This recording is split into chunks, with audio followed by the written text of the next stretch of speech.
win my heart is. And I'ma go hard regardless. Yeah, I'ma go hard regardless. Yeah. Renting my check, I rent on my bag, I did what I did. Yeah. Renting my check, I rent on my bag, I did what I did. Yeah. And how good they judge me, oh. But they don't know. Setting Dylan Gabriel up. Look how far I came, dog. I ain't had no guidance. I just did my thing, dog. I just win my hardest. And I'ma go hard regardless. Yeah, I'ma go hard regardless. Yeah. Renting my check, I rent on my bag, I did what I did. Yeah. Renting my check, I rent on my bag, I did what I did. Yeah. And how good they judge me, oh. But they don't know.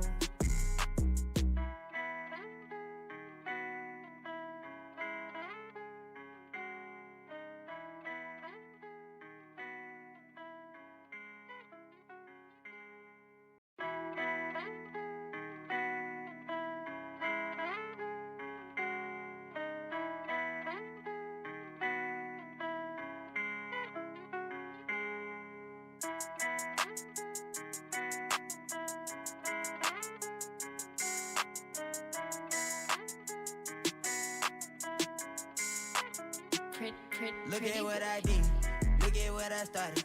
Look how far I came, dog. I ain't had no guidance. I just did my thing, dog. I just win my hardest. And I'ma go hard regardless. Yeah, I'ma go hard regardless. Yeah. Renting my check, I rent on my bag, I did what I did. Yeah. Renting my check, I rent on my bag, I did what I did. Yeah. And how good they judge me, oh. But they don't know. Setting Dylan Gabriel up. Look how far I came, dog. I ain't had no guidance. I just did my thing, dog. I just win my hardest. And I'ma go hard regardless. Yeah, I'ma go hard regardless. Yeah. Renting my check, I rent on my bag, I did what I did. Yeah. Renting my check, I rent on my bag, I did what I did. Yeah. And how good they judge me, oh. But they don't know.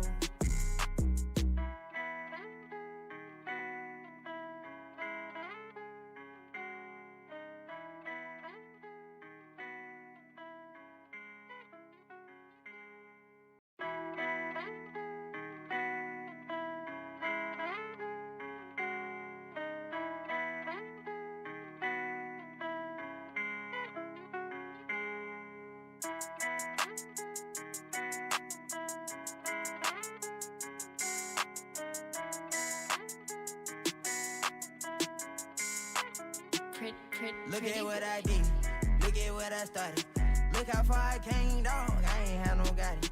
I just did my thing, dog. I just win my hardest. And I'ma go hard regardless. Yeah, I'ma go hard regardless. Yeah. Renting my check, I rent on my bag, I did what I did. Yeah. Renting my check, I rent on my bag, I did what I did. Yeah. And how good they judge me, oh. But they don't know. Setting Dylan Gabriel up. Look how far I came, dog. I ain't had no guidance. I just did my thing, dog. I just win my hardest. And I'ma go hard regardless. Yeah, I'ma go hard regardless. Yeah. Renting my check, I rent on my bag, I did what I did. Yeah. Renting my check, I rent on my bag, I did what I did. Yeah. And how good they judge me, oh. But they don't know.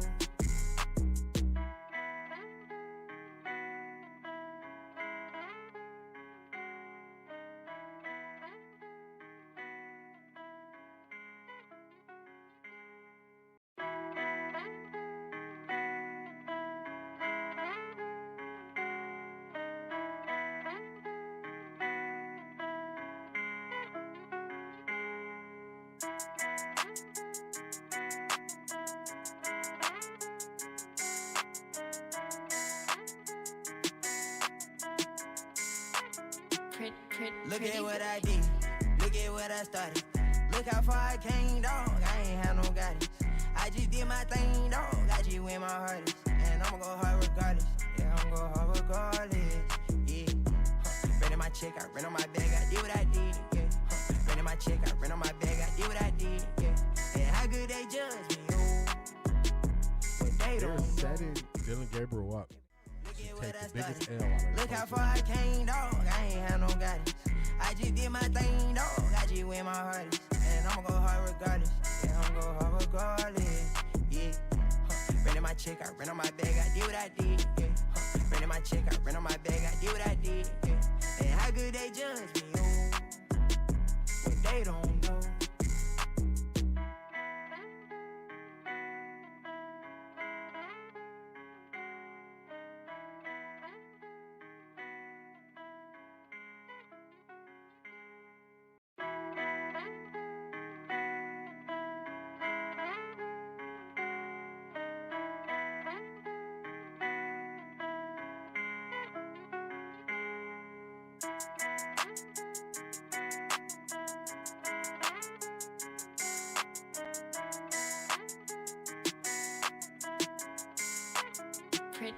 Look at what I did.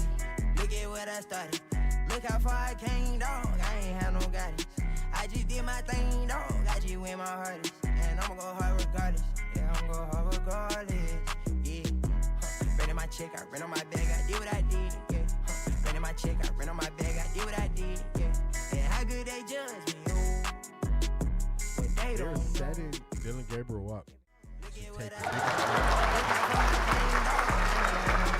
What is going on, everybody? What is going on? Let me get on.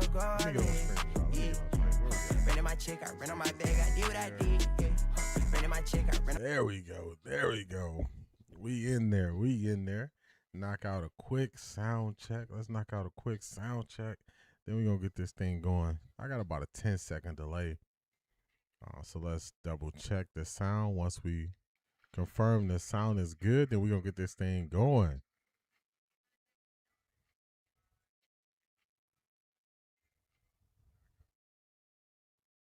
All right, we good. We good. We good. We good. Man, my microphone sounds low. Okay. Let me turn this thing up. Sound check is complete. What's going on, everybody? Hopefully y'all are feeling good. One day closer to seeing the Browns on the grass. It feels good to be back in football season. Last night, it was so much football. The Las Vegas Aces playing. The Washington Mystics, they got the dub. Jackie Young went off. So it's all good. It is all good. We're going to have a lot of overreaction based on what people did in the preseason. But it's funny. It's okay when they do it. It's a problem when we do it. If you suit up and you have on the brown and orange, or as in this Saturday, they'll be wearing the white, orange, and brown. If you do well in the preseason, then they just say, man, hey, it's just a preseason. Defense are just running shell coverages. They're not doing anything. The other people do well in the preseason. You know what? I believe that guy should be the starter. That guy should be the starter. That's how they do it. I just laugh at them. I'm not going to give it too much energy. Y'all know what it is. Let's get this thing going. I got a great stream, jam-packed stream. We got no press conferences today at noon, so we're going to get a full stream today. Also, quick announcements. Tomorrow, we'll be live streaming. We'll be doing our first watch party of the season, 1 p.m. Eastern Standard Time. Now, since ESPN has purchased NFL Network, I'm not sure if I'll be able to play the sound. I have to look tomorrow to see if ESPN will also be broadcasting the Browns game. If they're broadcasting the Browns game, I won't be able to play the sound. We'll be watching it together, reacting together. But when I play sound with ESPN, it's just not a good combination. My stream gets sniped. So I'm going to be watching that. If it's only on NFL Network, I'll play the sound. We'll be enjoying this thing together. So that's the first announcement. Also, if you want to support the channel, you can sign up and you could be a YouTube member. YouTube members will see one of their main benefits on Monday as we react to the games over the weekend. And then also, Patreon, if you want to get more behind the scenes, if you want to be a part of a community, and also if you want to get an additional live stream every week during the season, breaking down film on Tuesday mornings, then you want to join Patreon. Patreon will also have a segment on Monday. So big things are gone. We got big things coming up. Hopefully y'all appreciate the changes and everything that we're doing.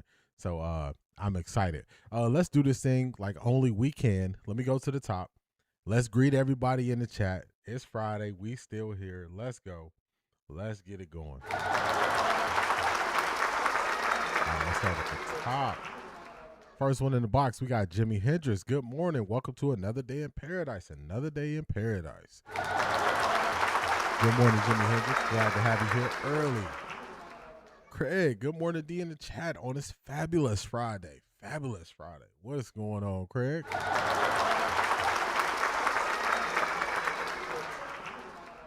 Hey there, everybody. Happy Friday from Miss Pamela. Hello, Miss Pamela. Top of the morning, everybody. Happy Feel Good Friday. Good morning, Black Pearl. Glad to have you here. What's up? What's up? What up? Jeffrey, what's going on? How you feeling, man?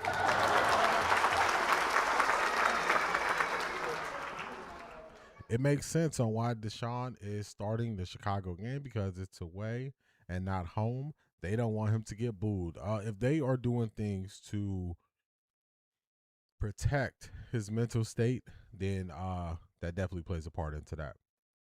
Zedric, my dog, what's going on? The plug. Good morning, good people. What's going on, Zedric? Nah, I just didn't care. And I said what I said. I'm not gonna say it again, but I just don't care. I just don't care. Renee Love, good morning. How you feeling? Glad to have you. Asante is in the building. Good morning, Asante. What's going on, man? Glad to have you here.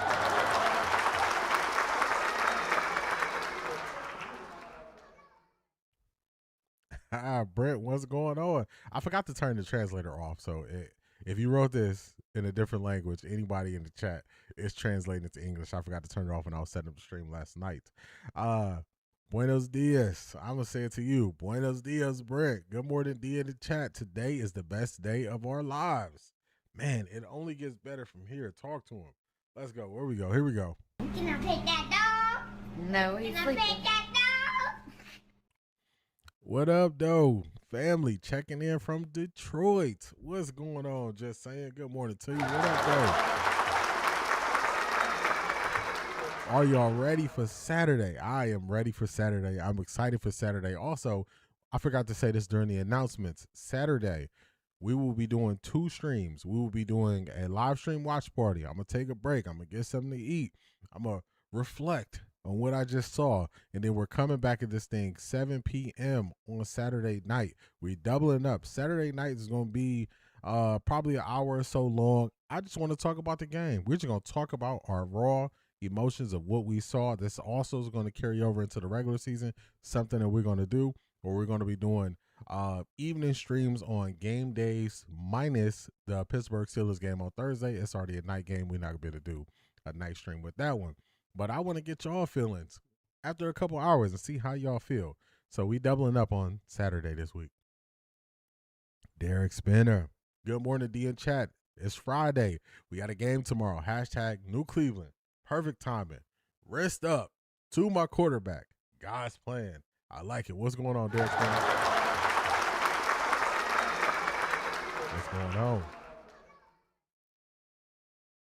Dr. Clyde Marshall. Toast to you and my Chardonnay here in Chicago. It's been raining each day. Hopefully it's not raining tomorrow. And also, Dr. Clyde Marshall, I missed this, but somebody told me, shout out to Kim Wheatley, Shaker Heights legend. Shout out to Kim Wheatley, saying hello, say hello, send best wishes and best regards to her. I missed it the other day. Somebody reminded me. The chat started, it sped up on me. I missed it, but my apologies. Glad to have you here, Dr. Clyde Marshall.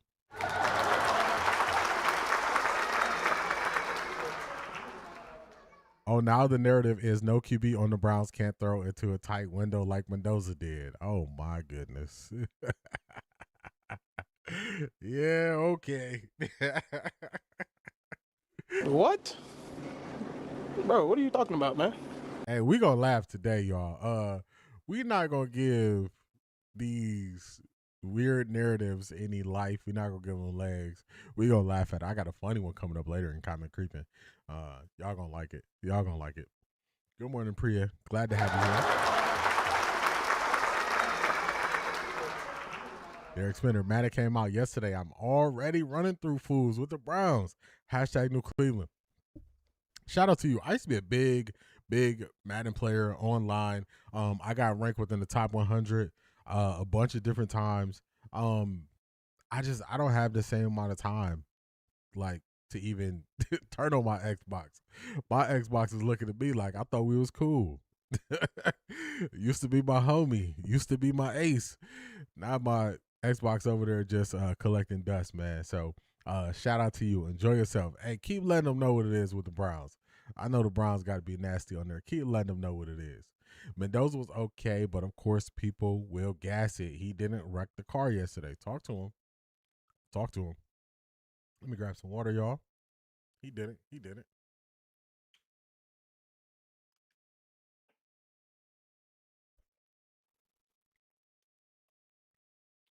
What is y'all takes on all the rookie quarterbacks last night? The game I was focusing on, I was watching the Steelers game, Steelers versus Green Bay, while I was also watching the Aces on TV. That's the game I locked in on. Drew Aller looked okay. We got to look at the competition he was playing against. Good to see that he's healthy, so that's a plus after the season-ending injury he suffered while his last year at Penn State. Will Howard looked okay. They fooled him on one play. I was like, man, oh man. They dropped 9 guys back in coverage. He made a good throw. Then on the next time, he was expecting them to back off on third down. They ended up sending the blitz. They got a free rusher. He just kind of ran, took it out of bounds. But then he came back and drove him 1 touchdown. So the game I was watching, I think the rookies, they looked okay. They looked like rookies. You know, they looked up and down in moments. They look good in moments. So, you know, I'm not going to overreact to other teams' rookies. But that don't mean I might not overreact to the Browns rookies. Hey, I just gotta let y'all know what it is. I might overreact to the Browns rookies. I can keep it level with other teams' rookies, but ours, hey, Denzel Boston, he go up and moss somebody. Hey, I'm not gonna contain it. I'm gonna overreact. I'm just letting y'all know. I'm letting y'all know. They went crazy over Mendoza's performance. Yeah, man. You know, you need any supporting evidence that's gonna just steer people in the direction of what you said previously. So I respect it. I do the same thing. Fandoza Mendoza, everybody overreacting about him already. He's not going to get with throwing it in the triple coverage in the regular season like that. No. Laurie, what's going on? Hey, I'm in the clouds. Happy Friday. What's going on, Laurie? What's going on? Laurie, I did not even realize my face was like that in that clip until you pointed that out on X. Shout out to you. When I watched it back, I couldn't do nothing but laugh. Shout out to you for catching that. That's funny. I don't hide things on my face. My facial expression, they take over sometimes. And you just going to see the good, the bad. You know, it is what it is. I can't control it. Amber, good morning. Glad to have you.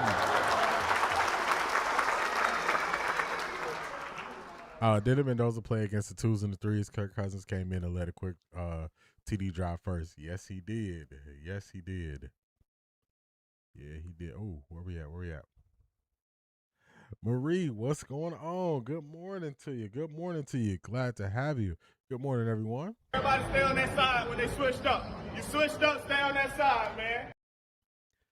What is going on, Marie? Glad to have you. Tika, what's going on? Morning, everybody. I don't think he went to school nowhere. If he went to school, he didn't learn nothing. Dr. Clyde Marshall said tomorrow I'll be at a restaurant watching the game. Enjoy yourself. I still haven't watched the film from all the games. I saw Anthony Richardson early interception, missed pass. How did he do after that with media? Still be lobbying for a trade. Nah, he didn't do himself any favors. He did have the interception that was tipped, okay. But then he was running, he scrambled, then he had the fumble, then he did a pretty decent job on the screen pass. So if you didn't watch it, you will believe he did a lot better than what it was. They're definitely trying to protect his mental state. Look what they had to do to get him to stop constant interceptions.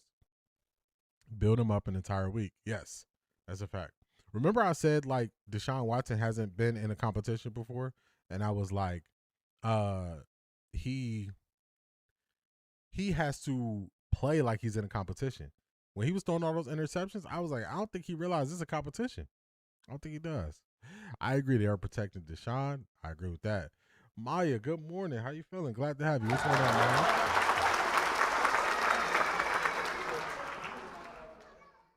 I just watched the press room breakdown. Reminded me of the AB factor being important and why they're stretching it out. Can you share your thoughts and how that may affect how they coach/play him? Was it more AB as part of the decision, or was it AB is kind of the reason why they give him Deshaun more time. Just clarify that for me. I'll let you know how I feel about it. Shador threw into a tight window, threw into a lot of tight windows last year. What are they talking about? I don't know what they're talking about. We had tornadoes early in the week, and I finally had power after 3 days. God is good. Oh my goodness. Glad to hear you doing better. Glad to hear you got power. Hopefully everybody is safe. Hopefully you are safe. Man, that is tough to hear. So hopefully everybody is safe and everybody is kind of getting their life back in order after 3 days of no power. 3 days of no power is crazy. That is crazy. If Munkin challenges him a little and lets him sink/swim, I can see Shador having a legit chance if Munkin makes him look good. Could it be to justify a start decision or protect any trade value? I think Ty Munkin wants everybody to look good. So first I'll say that I think that's his intention, to have everybody look good. Now if they look good, I believe it's more on them. I don't believe we're going to get the same amount of sideways stuff happening as we did last year in the competition. I'll say that, which wasn't really a competition. Where we at? JB Smooth, what's going on? JB Too Smooth. Fernando Mendoza looked real regular yesterday. I'm just saying. Yeah. Yeah. We desperately need help at corner after Ward and Campbell. We're thin. To it, Molly. I agree with that. There's some guys who are gonna, like Ross, number 20, who always kind of getting beat. He's gonna have to he's gonna be on the team due to injuries that we keep having. Trey Avery is definitely going to be probably our third corner, not necessarily our nickel, but our third corner. Miles Harden probably is going to be secured at the nickel spot because it is thin, and guys keep getting hurt back there. So I agree with you there. Casey Concepcion, take a bubble screen to the house. I'm going to overreact. Jeffrey, you see what I'm talking about. Now, I'm not going to overreact to these other teams, but, you know, these Browns rookies, I'm going to overreact. I'm just letting people know. Art Jizzle, what's going on? Good morning. Chat room, Off the Record D. Art Jizzle, what's going on? What we got? We got Art Jizzle here. No, I ain't looking at no feet. Man, ain't nobody looking at no feet. You're looking at feet? All right. I'm looking at feet. What's going on, Art Jizzle? Judy is the last wide receiver. We think about Casey, Boston Bond are already studs. I agree with that. I think they're gonna have big years. We got Isaiah Bond coming up later on with his mic'd up that we're gonna play later on. Good morning, everyone. Are you ready for some football? I am. CO7111. What's going on? So excited, so ready. I can't wait. Bart Scott voice. Did y'all see the OC for the Giants said the dart wasn't cutting it after their practice the other day? Oh no. Oh no. Once it gets to the point where a coach is trying to give you motivation through the media, man, oh man, that's something different. That's what I'm gonna say. That's all I'm gonna say. KC, what's going on? Good morning, D and chat fam. What's going on, KC? Deshaun Watson going to ball out. He has the potential to. Anthony Richardson is checked out. He wants off the Colts. I agree with that. All right, I'm back. Got my coffee. What did I miss? We still going through the greeting. So you good? Excuse me, Jimi Hendrix. We still going through the greeting. I got to catch up. I'm about 4 minutes behind in the chat. We'll catch up. Y'all going to leave AR alone. Remember they was trying to put him on the Browns? Good morning, D. What's up, big dog? Thank God it's Friday. What's going on, Selmo Fudd? Here we go, Brownies. Here we go. Woo, woo. Here we go, Brownies. Here we go. Woo, woo. Here we go, Brownies. Here we go. Woo, woo. It's almost that time, y'all. It is almost that time. Good morning, family. What's going on? Shanithia, glad to have you. Welcome in. Come to Off the Record D, where we going to read your super chats. Your voice is going to be heard. Where we at? Petron Breakdown said it's more about allowing AB to have time for evaluation, log and runway to evaluate personnel for the future. I would agree with that. I definitely think AB is going to have some input on the situation for sure. So I would agree with that. Let's see. Riley is in DG category. Man, oh man. I remember somebody tried to bring up Leonard Riley and the snaps he was getting, reps he was getting. I'm like, come on, man, don't do this. Don't do this. I think Monkey keeps it simple. So Deshaun is starting first preseason because he is the veteran. I'm definitely leaning that way, Shanithia. I'm definitely leaning that way. If you notice, if you look at any other camp battles, which it was more than one camp battle, not just the camp battle from the quarterbacks. If you look at the left tackle camp battle, he started out with the vet being first. If you look at the wide receiver battles for the X receiver, he started out with the vet being first.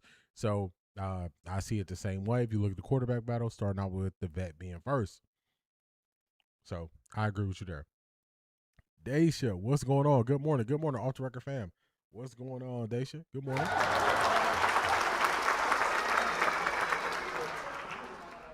It was to remind us that AB and Monken are working together and start decision affects future team build. Do you think AB wants Shador for the future or be a bridge for next draft? I think best case scenario, he wants Shador to be for the future. That's the best case scenario. Is Shador's a QB of the future, and then you just stack more young, good talent draft after draft after draft. By the time you have 3-4 good drafts in a row, then you'll have a really solid young team who are all affordable. So I agree with that, but I definitely think it's more for the future, not a bridge. I mean, I guess worst case scenario you could say bridge, but I just don't see it that way. I got belief in Shador in this system. If it is inclement weather in Chicago, it could be bad for Watson. Just saying, Monken will let Junkins cook. That is true. I don't know how long Junkins is going to play coming off a season into injury. He might be one of the ones who gets the first reps, and then they run with the twos after that. Let's see. From what I've seen, Dart been having a not so good camp. It get real when it's about football. When the football field is there. When I watched Dart last year, you could definitely spook him with different base zone. You didn't even have to disguise the zone. So it's different when you got to go out on the field and perform. Some of these QBs are only in the league strictly because they're white. Oh, shucks. Can't disagree with you. I just had the best breakfast for $3 in Ecuador. Scrambled eggs, potatoes, plantain, cheese, and an egg sunny side up on top of that. Man, send me a plate, Brent. Send me a plate. Send me a plate. What's y'all thoughts on Baker saying he has the Browns game circled? Do y'all think he is going to show out? I think he's going to try to show out. That's Baker's character. That's in his nature. He's been like that since college. So I want him to circle the game. Circle the game. You know, whatever you need to get you motivated, that's perfectly fine. But, you know, you're going against our defense. So we'll see what you do. We'll see what you do. Drew Aller from Medina had a better debut than Mendoza. Big dog. That's the game I was focused on, and I thought Drew Aller looked better. I thought Drew Aller even looked better than why can I not think of his first name? Howard from Ohio State. I thought he looked better.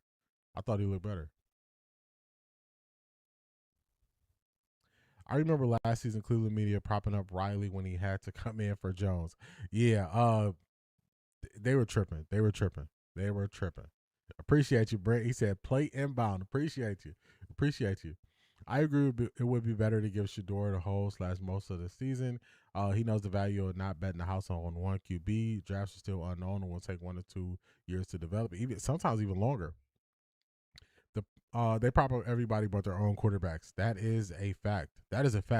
All right, y'all. Let's get this thing going. Let's get it going. We got a jam-packed stream for you today. Like I said, no press conferences at 12 o'clock, so we got a full stream. We have more segments, so I think y'all are going to enjoy this thing. Let's start out with some motivation. It's football time. It's football season. So our motivation is going to be football related. So let's get it. We have South Carolina State's head coach, Chennis Berry. Let's go. Where we at? Let's go here and let's go here. Y'all know I like to double back, especially on things I enjoy. So I'm excited. Here we go. Bulldog bread. All right. And when I die, I'll be bulldog dead. Yeah. So we're gonna repeat that thing after me.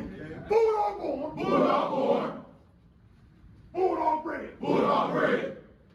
And when I die, I'm gonna be bulldog dead.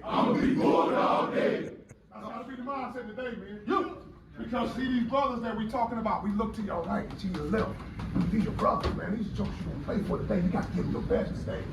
That's all we ask. We talked about it in our pregame meal, man. You got to give them your best. And the opportunity is right now, though. See, Pastor preached on that thing last night, right? I ain't not wasting the moment. The opportunity is right now. All those people out here to see you, man. So you owe it to the brother to your right and to your left to give your best. That's all we ask at the end of the day. All we ask at the end of the day is give your best. We have to dominate all things that we talk about all the time. Win the effort battle, win the penalty battle, win the turnover battle, win the explosive battle. We win them 4 battles, we win the football game. But you gotta play for your brothers today, man. It's gonna be fun. I keep telling y'all guys it don't have to be close. This game right here don't have to be close. You don't win. You don't need to win one for the giver speech today. Because if your blood is not boiling and get ready to get some Aggie meat, you ain't a football player. So your mindset got to be in the right place. We've had a great week of practice. We have a great week of preparation. We prepare for this moment. All right? I tell y'all all the time, the only difference between game day and practice, more people watching. Well, guess what? There's a lot of bulldogs out there watching you today. So you got to put on for the dogs today. We got dogs in the room, man. And I told y'all what that dog means. That dominate, that want to know, that grit. And we got a bunch of dogs in this room, so play for your dogs today and dominate these jokers right here. They have no chance, guys, if we come out and win the effort battle and dominate the effort battle. It ain't even going to be close. Don't surprise yourself on how well we're going to play today. Don't even surprise yourself. When it's all said and done, we're going to get 60 minutes, right? They're going to write a story at the end of the game. Some of these reporters going to write a story. It's up to us. We got the pen. It's up to us what they write the story with. So you got to be your mindset. It don't have to be close. Fast start. Don't keep them around, and kill a fly with a sledgehammer. Kill a fly with a sledgehammer. It's not about the fly you just killed. It's about the T.I. What's the matter with T? T.I. What's the matter with the O.I.? What's the matter with T? T.I. What's the matter with T? That's T.I. That W-O-R. Hey y'all. Shout out to Doggy Bone. I haven't seen Doggy Bone in the comment section in a while, but shout out to Doggy Bone. This is his alma mater. He's the one who put me on to Chennis Berry. I like his style. I like the way he carries himself. I like the example that he is. And we got something else coming up from him later on in the stream. But it don't gotta be close, y'all. It don't gotta be close. Kill a gnat with a sledgehammer. That's what I'm talking about. It don't have to be close. I really appreciate that sentiment. You just do your job and you will be fine. I like that. Two man, what's going on? Bumgia. What's going on? That's a head coach right here. I'm telling y'all, like, I had to bring this back because football season is upon us. Everything is on the grass now. It's not about what this person wrote, what this person said, what this person projected. It's what happens on the grass. That's what it's about. So I had to bring that back. I thought that was a good one. Let's keep this thing pushing forward. Let's keep it pushing forward. Let's see. Let's take this down. Let's go here. And first up, we're going to bring some receipts.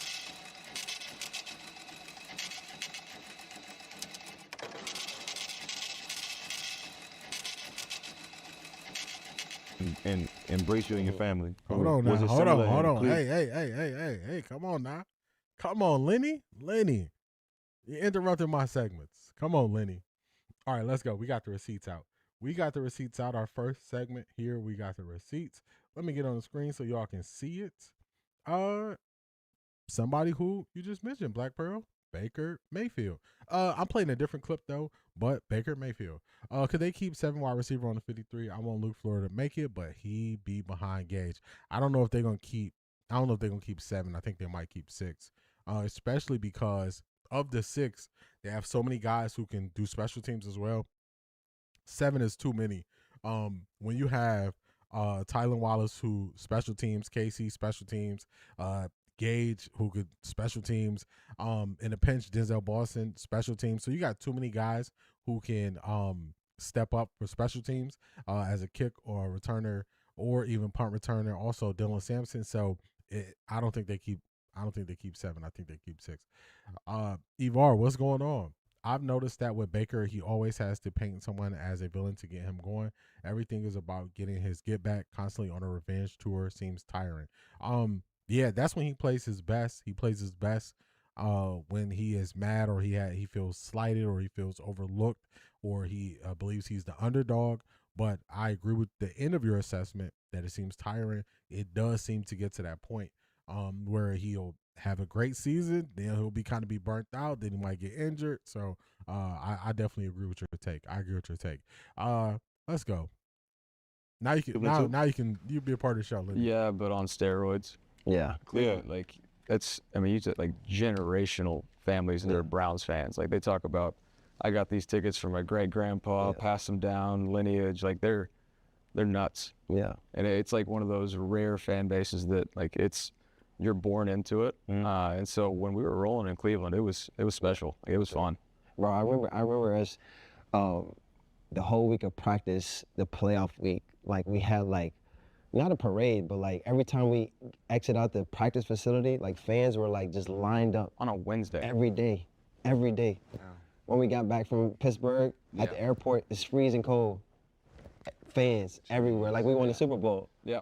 So I only played that to just reiterate when I said if you perform in Cleveland, the city will get behind you. They will support you. And we know how it ended for Baker in Cleveland. We know how it ended for Jarvis in Cleveland. But when they talk about the fans, they never talk about the fans the same way they talk about the media or stuff that happened with the team. They always hold the fans in a high regard. So that's just a point that I wanted to reiterate, that they will take care of you as a player if you're performing. Don't put Gage on special teams. This is the thing. I don't think he's going to be the number one like he was last year, but when you look at the receiver position, you need people who can also perform on special teams. You can't just have a kick returner who only does that. So I think the number 1 and 2 will probably be Tylan Wallace and Casey Concepcion for probably kickoff and punt return. Maybe, I got to see. But I think they will be like the number 1 and 2. But you want to have multiple guys who could do that. So did Gage struggle last year on special teams? Yes. But does he not get an opportunity to get better in the offseason with more discipline, more focus, and be there in a pinch? Of course, I would keep him. And that's one of the reasons why I would put him above another wide receiver. So that's the full answer there. Tool Man, yes. Watch party tomorrow, 1 p.m. Eastern Standard Time for us. 1 p.m. Eastern Standard Time for us on the watch party. Do you think they'll keep 4 QBs? I want DG to go to the practice squad to shut up the media narrative. If they don't play Green, it's probably to keep him from showing out and rest pick up in the preseason. Now, I don't think they run with 4 quarterbacks. I think they run with 3. I think Taylor Green goes to the practice squad. I think Dylan's going to be the number 3 emergency QB, and I think it'll be Shedeur then Deshaun. That's what I believe.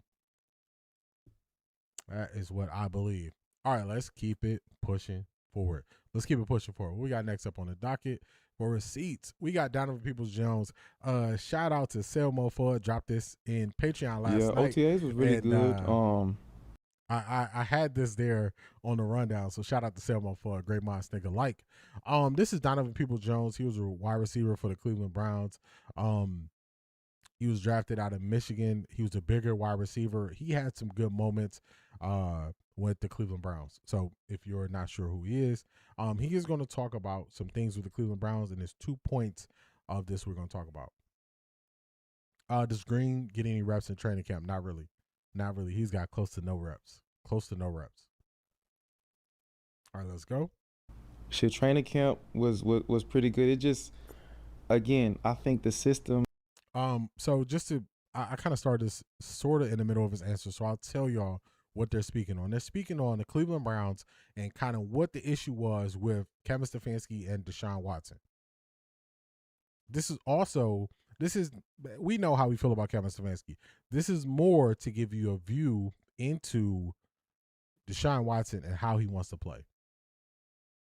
That we were running with AVP Stefanski was more, we want the quarterback to mold into the system that we already have, instead of, okay, what is this quarterback's strengths? Let's build the offense around that.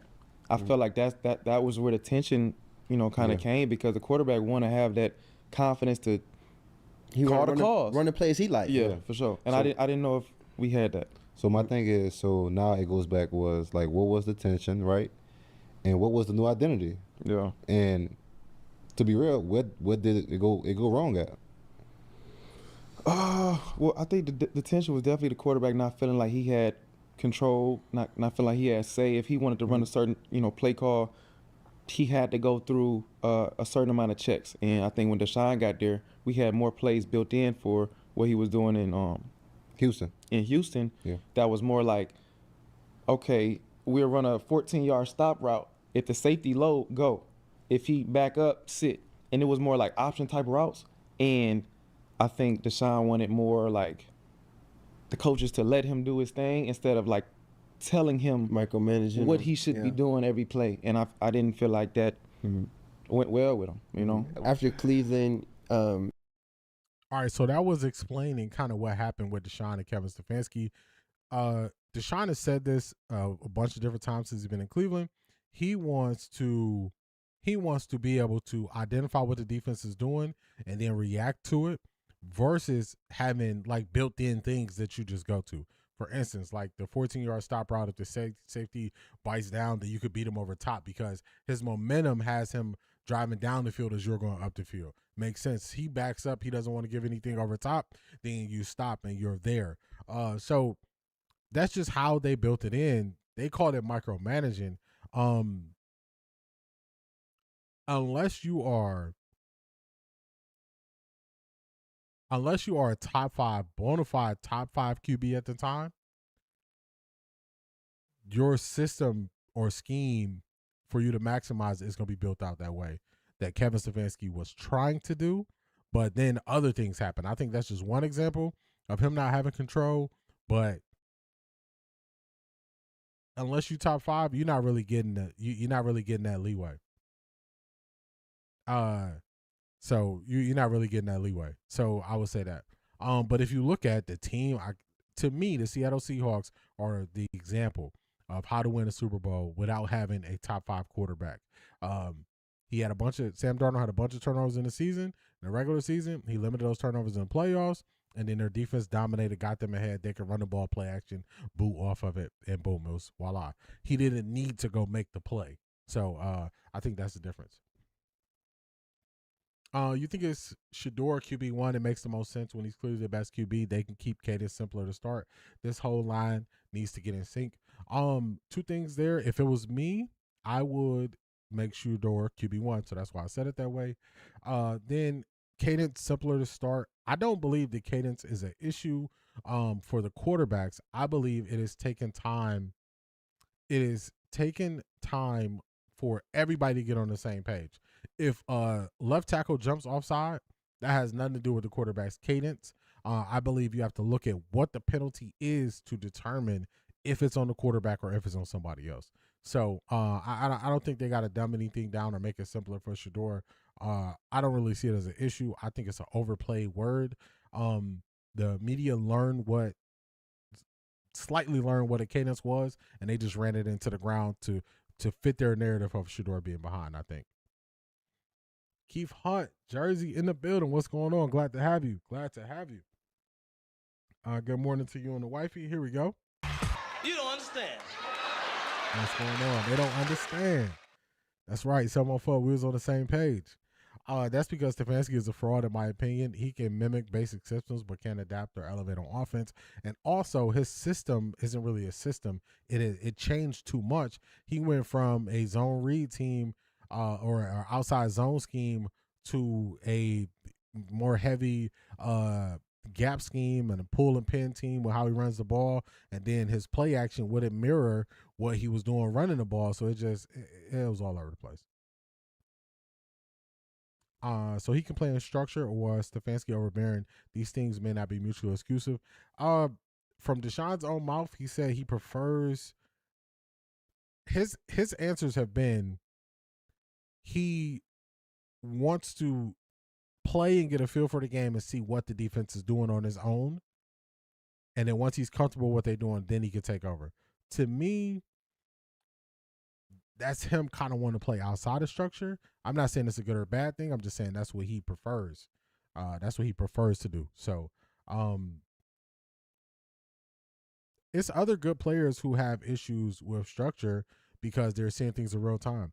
OBJ had a problem with structure with the Browns because he would be like, sometimes the way you design this, it has me running into the coverage when we can beat the coverage. So it's not a 100% a negative. It's just how people prefer it, how they prefer it. Mind you, he was coming off a 586-day gap between live reps. Yeah, we're going to see how it goes. I heard Deshaun struggles to run defense, and that seems to be the case after the snap. He also didn't start improving till playing against majority backup defense. I think you mean read defenses. The funny thing is, Deshaun can read defenses when they're not playing. He can walk you through where the holes are in the defense. He can break it down and everything, but it's something I believe it's something with the shoulder and the speed of the game has kind of changed, and that's kind of where Deshaun is running into problems. Didn't they say at one time they trying to build the offense around Deshaun's strengths or no? The Cleveland Browns, they didn't do it all collectively. So when stuff didn't go good with Deshaun and Stefanski and them working together, they did bring in Ken Dorsey as a play caller who was supposed to come from the mold of what Deshaun was comfortable doing in Houston to play to his strengths. But it just didn't work because Deshaun Deshaun seems to be more comfortable playing out of shotgun, and that's where he was his best. But the run game that the Browns wanted to run is better if you play from under center. So it was kind of never going to work. Half of that was by choice. The other half was the NFL cracking down on his situation. He voluntarily set for his principles, not knocking. Oh, you speaking about Deshaun. I agree, D. Cadence is just a word for the media to run with. I agree with that. Blue 42. It's simple. Agree. They keep rotating the offense with different QBs. That's why I mentioned take a minute for the O-line to gel, but I guess they just need to get used to each other. And Cadence, yeah, I think the offensive line, they need more so to gel on protection, passing guys over, and doing things that way, more so than it's a Cadence thing, I would say, and playing together. That's what I think. What's going on, Ms. Brown? Welcome in. Welcome in. Glad to have you. And safe travels to you this weekend as you travel. I watched Mendoza versus the Cardinals. I did not see him play much against the Cardinals. Shador versus the Panthers in 2025 and A. Yeah, and it's a degree of difficulty because Shador wasn't getting no reps. It's the application of said experience, being around the game but not in the game at this point. I agree with that. Where we at? Oh, it didn't work because it looked like Kevin Stefanski wanted to call plays in someone else's offense. Yeah, when Kevin Stefanski got to the Browns and our offense was the best, we were a outside zone run scheme team, and then you can mirror your play action directly off of that. And then also we had wide receivers who could pose a threat to defenses. Through the years, he ran less outside zone and became more gap scheme. That's a different way that you run the ball, a different way that you attack the defense. So then when he would run play action, it wouldn't have an impact. Then people saw that we had tight ends who couldn't beat you deep, so they would just sit down, they would load up the box. So it was quite a few things that just kind of didn't match. We were trying to use personnel in a way that they didn't really, that it wasn't going to benefit them. You know, like last year, I want David Njoku to have a good year. The last couple of years, David Njoku hasn't had the breakaway speed that he once had, but we still used him like he had breakaway speed. So that's just an example of kind of just not really putting stuff together. Yeah, sorry, I meant to say Reed. I saw a commentary about his pre-snap, Reed being fine, but not the post-snap. He seems to make bizarre decisions whenever he tries to make plays. Otherwise, just throws it away.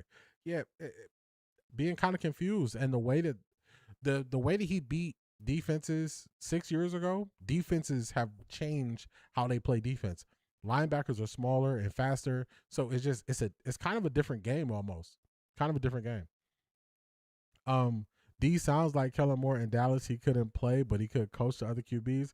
I guess that's why he's a head coach now. Terrible QB. I want the Browns to smack the Saints in the mouth. I think we will. I don't have that much faith in the Saints. And then unfortunately, Jordan Tyson, he has a hamstring injury, so their big acquisition of wide receiver in the draft this year has a hamstring injury. So I don't know how that's gonna look for them. We're gonna wait and see. We're gonna wait and see. One more clip from here I want to get to. They're gonna ask the question that everybody wants to answer to: Shedeur or Deshaun? Excuse me. And they're also going to kind of push back slightly based on his answer. Right here. Tweet about this Brown shit. Yeah. From your So many of his interceptions are into like triple coverage, not even giving wide receiver much of a chance. I agree. He's being fooled. That's what it is. He's being fooled on the coverage. The interception he threw earlier this week to the tight end, he just locked in on that's where he was going. The defense busted the coverage, and the receiver just ran straight up the field, and he didn't see it to throw it to him. So you can't really predetermine where you're going and what you're doing and all this stuff. Kevin Stefanski was one of those coaches stuck in the past, like thinking he can still run a Veer offense these days. For real, you can run principles from the Veer offense, but you can't run a full Veer offense. Your knowledge, who should be the Cleveland Browns starting quarterback, Deshaun or Shedeur? I like Shedeur. I like Shedeur because he coming in with energy. He got height. Swag. The swag, you know, I feel like even the city wants that. And I feel like the city, the fans, they kind of a little bit have a lot of influence on the narrative around the team. You know, it could give the team that little extra spark that they need. Mm-hmm. So they've restructured Deshaun's contract. So y'all know Jarvis, he believes that Deshaun should start and it's all about the money. So Donovan Peoples-Jones gave his full take on why it should be Shedeur. And then the first thing he brings up is the money. So let's hear his question. This is his pushback. A few times. My question is, do you feel like it should be an open competition, or do you feel like they just hand it off to Shedeur and Deshaun just, you know, he out of there after the season? Well, I feel like it's going to have to be an open competition because of where Shedeur went in the draft. I don't think, you know, they're going to let him just have the starting role because of how he was last season. Yeah. I think the draft depends on that. I think where Shedeur was drafted have to play in that too. So you think? So do you think? I'm gonna ask this question. Do you think talent-wise he's ready to play? Hey, you're not giving me the answer I want. I brought up the money. You said that's not the answer I want. You didn't say what I wanted you to say. So let me rephrase this. Because first he said the money. Then he said, do you think it should just be handed to Shedeur? He said no, based on last year and where he was drafted. No, he should have to earn it. So let me rephrase this because you're not giving me the answer I want. Play in NFL and take the Cleveland Browns to at least the playoffs or a divisional game. I'm gonna be honest, I haven't watched that much. Mm-hmm. I don't know. Yeah, I don't know. Based off what you've seen, though, right? Like you've seen Deshaun, right? Mm-hmm. You've seen Shedeur a little bit. Like based off what you've seen, if Deshaun's, you know, gets back to where you guys were, do you think he's the guy to get Cleveland over the hump at least this year? And then Shedeur be the quarterback for the future. Mm-hmm. Yeah, I think the issue would be whether they trying to win now or whether they trying to build something for the next 5-10 years. Mm-hmm. I think with Cleveland, they almost in a position where they have to win now, and I feel like it's been like that for like 5-10 years. Mm-hmm. So for them to put whoever they put in, it's gonna be like they just gotta win. Whoever they need to win, whoever they need to build the status back. You know, they don't get all the players that we had when we was there. Mm-hmm. They just got to win. Do you think So you're not saying what I want you to say. So do you believe he's the one that's going to take them all the way? So we go from look at how fast that happened. They went from who do you believe should be the starter? He said Shedeur gave his reasons. Then he went to the contract. He disregarded that. Then he went to the competition and he said he should have to earn it. It should have been handed to him. Then he goes to, well, dang, you still not saying Deshaun? All right, well, do you think Shedeur is the one that can take him to the playoffs? So which one is it? Is it about the money? Is it about the playoffs? Is it about the competition? Is it about winning now? Is it about the later? Tell me. Tell me what it is. Cause it's not going it's not going the way he wanted to go. So he tried every tactic. But you know, why does everyone think if Deshaun doesn't start, it's being handed to Shedeur? Shedor's earning it, proving himself every day. I agree with that. Talk to him. I love that take. Cleveland is not really messing with Deshaun. Do you think the team prefers Shedeur? Mucka said team opinion matters, and Jimmy said he wants fans to enjoy games. I agree with that. Team does matter, and the team sees you, so you can't tell somebody a guy is better when they don't play better. It's not going to work. I don't like Jarvis. He act just like Tyvis. I'm going to say this.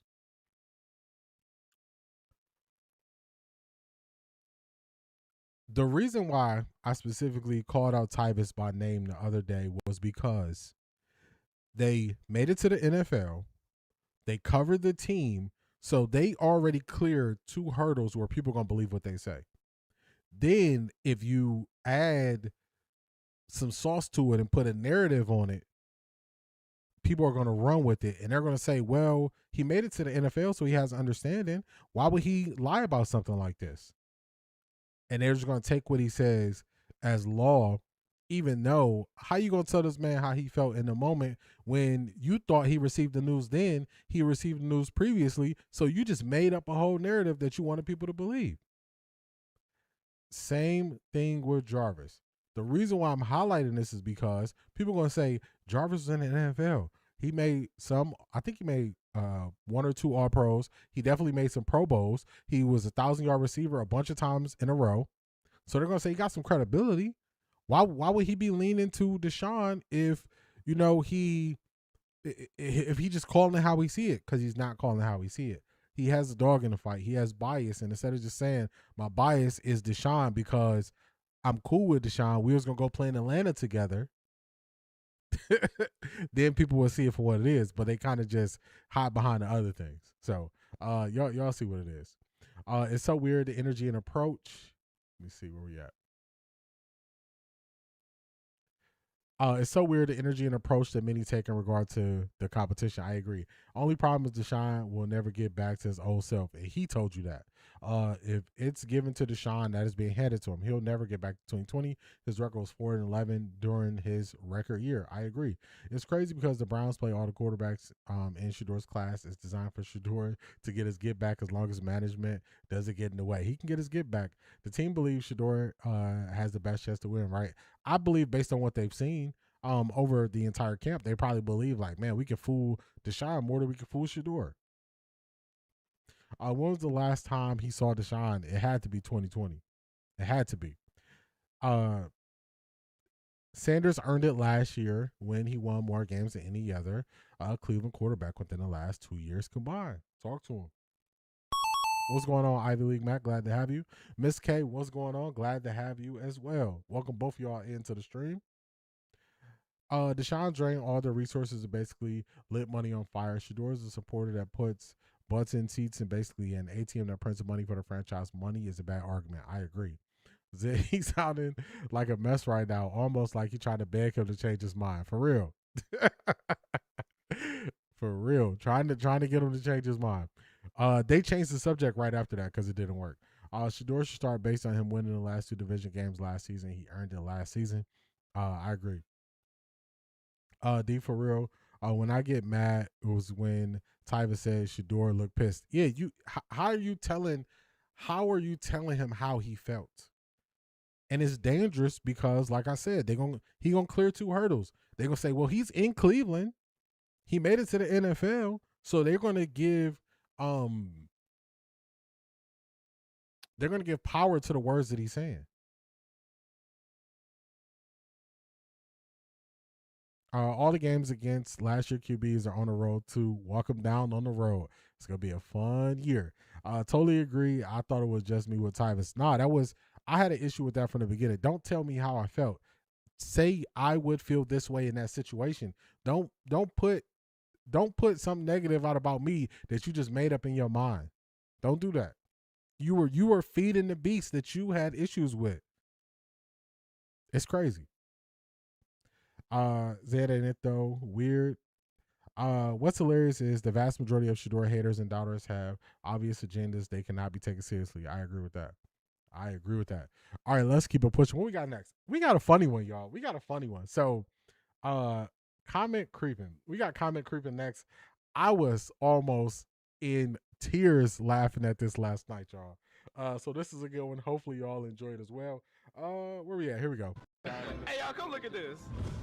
Hey, y'all, come look at this. Please don't be me. Please don't be me. Please don't be my comment. I was just joking. All right, let me get this. Let me get this up for y'all. Let's get this off the screen. So I was almost in tears laughing at this, y'all. This thing had me rolling last night. So let me pull it up here. Let's see where my bookmark's at. All right, here we go. Let me clean up some of this side of the screen as well. And we got comment creeping. All right, game week is here. Hold on, Coach. Our guys are excited about changing the lens a little bit. Stop. Coach, jump on the screen. Got something to say. Hold on. Slow down, Coach. Slow down. All right, here we go. Okay, so I'm going to show you all this video. I'm just going to, for this segment, I'm going to call him TG. This is not to try to understand why he's saying this or nothing. This is solely because I was almost crying laughing at this last night. I was almost crying laughing at this, y'all. So let me play this clip. This is Cameron Wolf. He's a national reporter in the NFL. Let's go. Word, because that's what Todd Monken told me he wants to see from the quarterback. Make it clear for him. He doesn't want to have to choose. He wants the players to leave it out there on the field for him. And I talked to their general manager, Andrew Berry, last week. He told me this decision is going to be decided on two factors: playmaking and the operation inside the huddle. When you look at these two quarterbacks, Deshaun Watson is the veteran. He's more experienced in the operation. What I mean by that, the guy who can get out of the huddle quicker, who can get to plays quicker, who causes Todd Monken less anxiety, whereas Shedeur has the stronger arm at this point. He's been the quarterback that's taking care of the ball more in camp. And so Todd Monken wants one of these guys to be. So y'all were here when I played the clip of Todd Monken saying Shedeur has the stronger arm. Y'all were here. Y'all were here. So So Tony Grossi, this is what he said. I my bad, I said his name. That's on me. Dang. I gotta give myself the buzzer. That's on me. Foul on the play. All right. Shedeur's arm is not really stronger than Watson's. That's a new narrative. All right, so let's go down this rabbit hole. Let's click on it. So I just played y'all the video. That is what TG had to say. So now, let's see. I think I got to click on his stuff to show y'all. I do. Where we at? All right, so he put up a couple different things. Okay, so this is where he started. Shedeur's arm is not really stronger than Watson's. That's a new narrative. So somebody said Tony is really bad at hiding his favorite of the two. He came back and said, I could care less who starts. I'm keeping it real. Keeping it real, you say? So much disinformation out there, I can't stand it. He called this fake news, y'all. He called this fake news, basically. Let's keep it going. So somebody else responded to him and said, where's it at? Did I miss it? Okay, I did miss it. Let me make sure I can show y'all. Somebody responded and said, it's what Monken said on Sirius XM interview, bizarre to me as well. Somebody agreeing with him. Then he said, send the link. I don't know who is sending this stuff for Tony, but this ain't him, y'all. This ain't him. He is not the one sending these messages. I'm convinced. So this is the video. They sent him the video. Let's play it. Where is it at? Oh man, it's not showing it. But it's the video where Todd Monken is saying Shedeur has a stronger arm. He follows up with that. Is it doctored? Is the video doctored? We played that. We reacted to it. It's actually the clip I put out this morning. Let me grab the clip for y'all because I think this is hilarious. Definitely when keeping it real goes wrong. Look, man. This is two situations happening at the same time. So this is him not knowing what the head coach is doing. So that means he's not prepared. And then this is also him showing his bias in real time. So let's go to the full screen on this one. And let me pull this up because we watched this together. I'm not going to be the one to tell y'all it's not real. Here we go. We got it. Like, would you need two different game plans for I wouldn't think so. Deshaun's got a little bit more athleticism.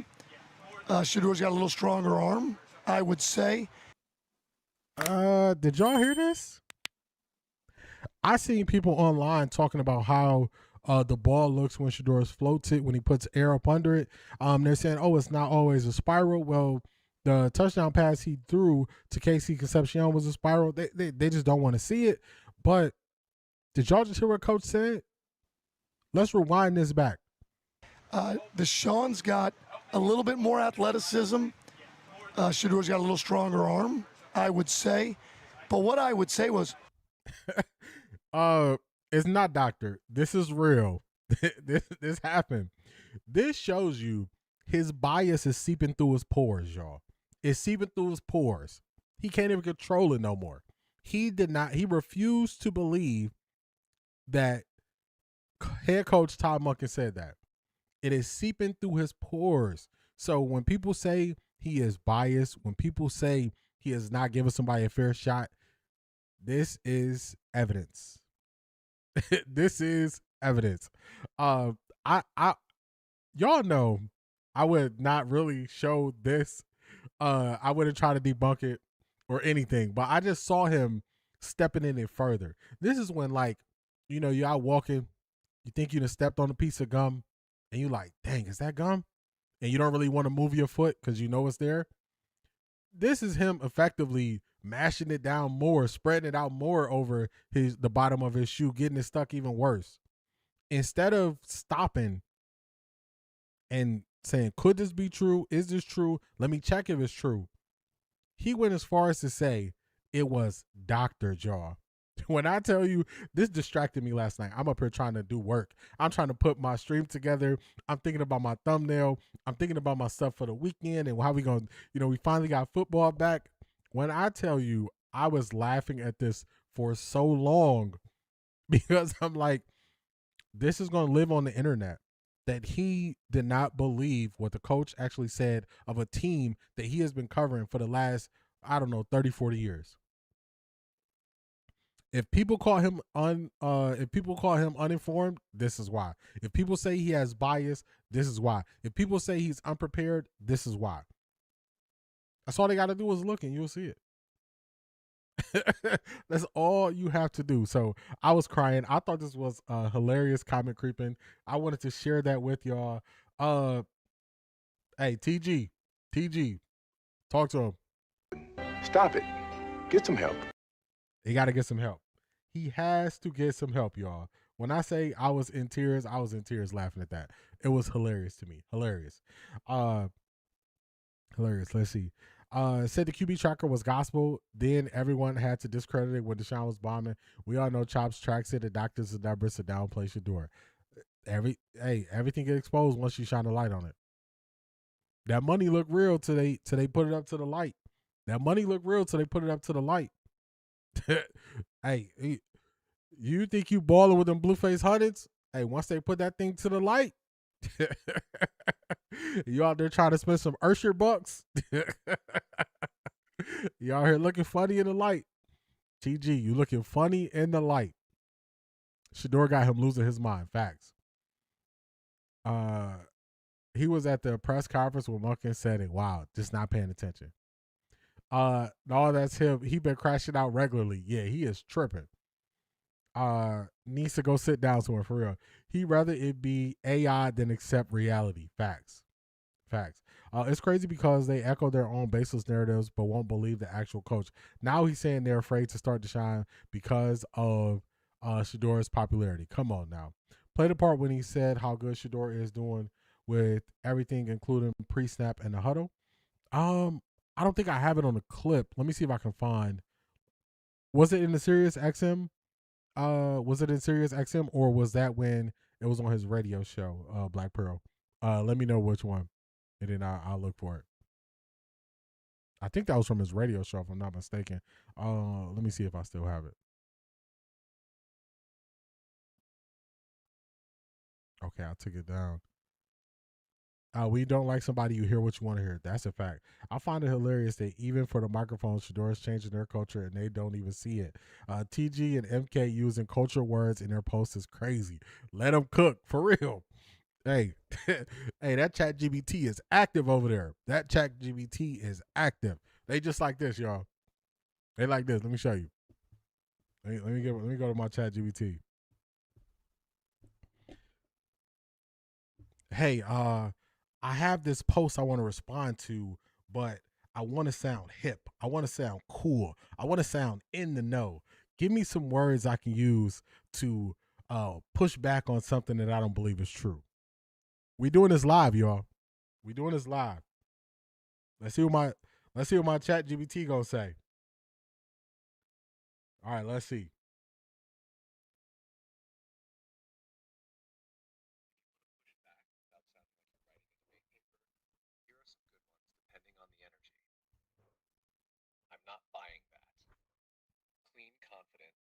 Almost anywhere.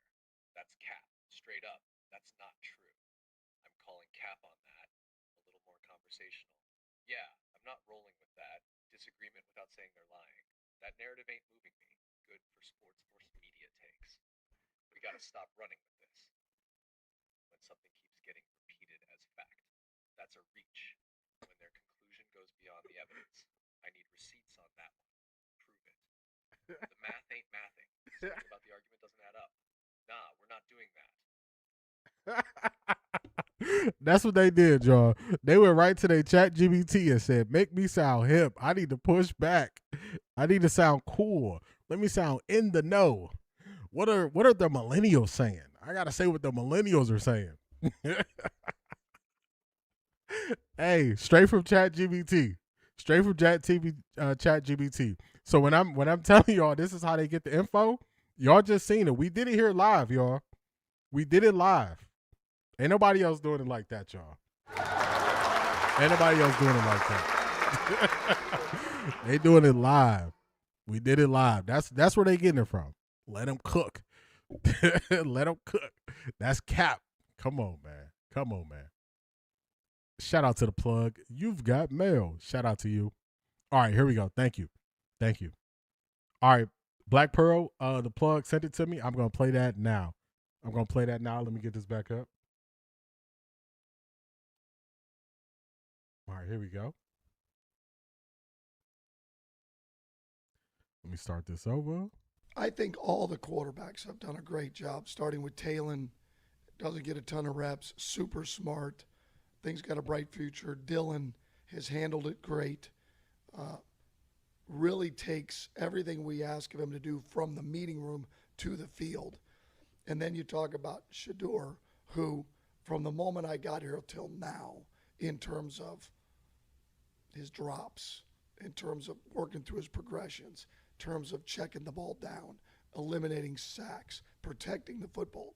And I'm just talking about that part of it and throwing it.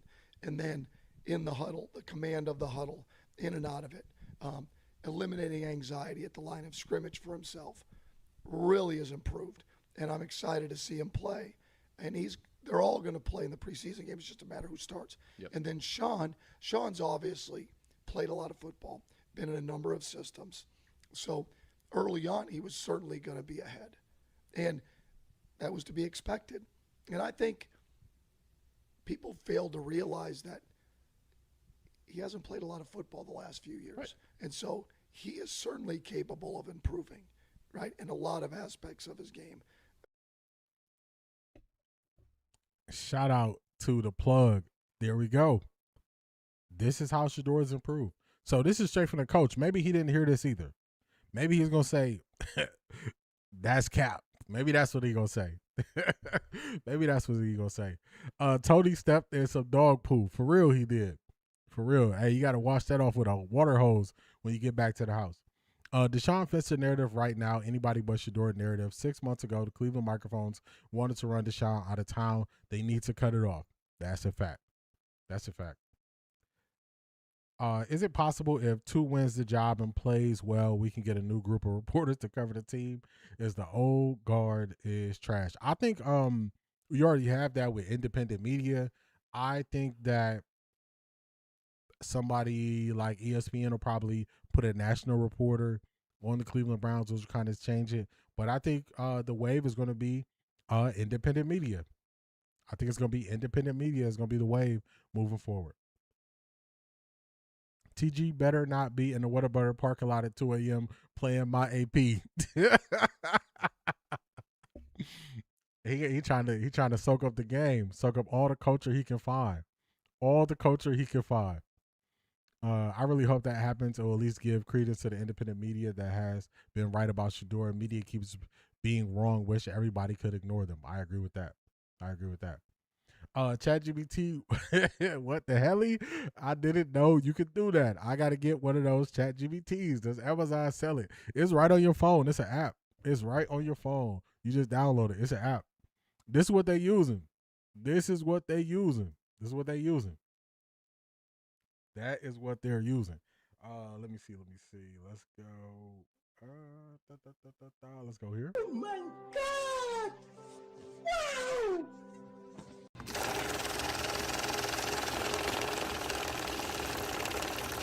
I got money. Shout out to Black Pearl. Let me get this up on the screen so we can do this right. Here we go. And we're going to play this. What's up? What up?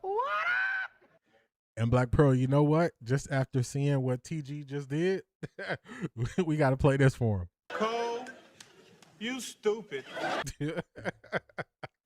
Last season, whatever the coach said was the Bible, but this year nobody believes anything the coach says. The media and the YouTube shows all get their info from people like TG. Narratives over facts. Talk to him.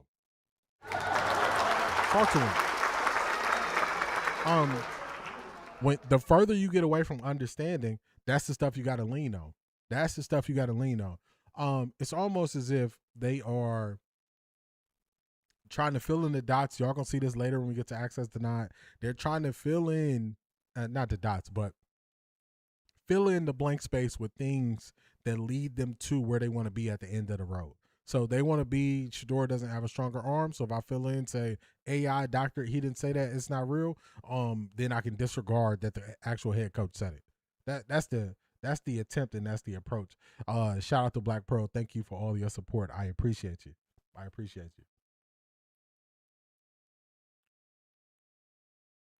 Let's get the chat back good. Did you play Quincy walking up during Shador's press conference? It seemed clearly to hype him up because media is being so awful to him. Seems like defense showing respect to QB1 reflects how the team feels. I did see that. We were watching it live. When he did that. Lipstick Junkie, what's going on? KQ on Patreon. Shout out to you for the support. I appreciate you. Spencer Rattler was announced yesterday as a starter for the first Saints preseason game. Why are so many people in the media claiming Deshaun's preseason start as evidence he's won the starting job? It just leads right into what they want to believe anyway. It's easier to believe it because it's what they want to believe. It's the narrative they want to hear. So let's keep this thing moving forward. What we got next? We got Statman. This should be fun. We got Statman. Statman came out today. Statman. Yeah, that's you. Yeah, that's you. We all. Statman. Yeah, that's you. All right, so first we got Ben Johnson. I want to do this. Let's see. Let's go to this screen for both of these segments. Let's go here and here. All right, so we got Ben Johnson. We're going to hear directly from the head coach of the Chicago Bears what their plans are for this Saturday. Let's hear it straight from the coach. We're not doing anything secondhand. Let's go. All right, game week is here. I know our guys are excited about changing the lens a little bit and getting to go to Soldier Field on Saturday. We made some decisions as a coaching staff. We'll end up sitting a number of our starters as we view it on both sides of the ball. I'm not going to go through player by player right now, but there'll be a handful of guys that aren't participating in this matchup. And yet I think we're going to get some good evals of the guys that are out there and make sure that we have enough to go win this game. So really excited about that. I know I alluded to the left tackle position last time I was up here. I'll go ahead and address that right now. Our plan for that game is we'll start Karan first quarter, and we're looking to alternate him and Jedrick throughout that game based on the quarters. So hopefully get an equal number of snaps right there for those two guys, and we'll continue to reassess where we're at that position as we go. So I'll open it up from there. And with that, with Karan, what do you want to see Saturday to just further the evaluation? Yeah, I think we just want to see guys compete. We want to see guys playing fast. It's all of it. It's run game, it's pass game. I don't think there's anything specific. We want to see consistency, level of play, and see guys go out there and compete to win the game. What has he shown you? All right, so he's not going down the list, but basically they're not going to play their starters. They've had a decent amount of injuries in their secondary. They also have a left tackle battle. Jedrick Wills, who was, I think, ninth. Was he picked ninth overall by the Cleveland Browns? 2020, I believe. He is in Chicago fighting for the starting left tackle job. But he just put it out there. No Caleb.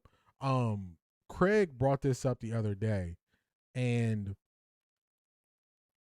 I think we didn't really spend a lot of time on it, but the way things used to be in preseason game one, the starters rarely played. I'm not speaking really for this year. This is more throwback.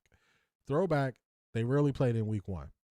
They will play week two, maybe for a series, and then week 3 of the preseason, this is back when it used to be 4 preseason games, they would play week 3 about a half, and then they wouldn't play in week 4, but they rarely would play week 1. So a lot of the stuff when it comes to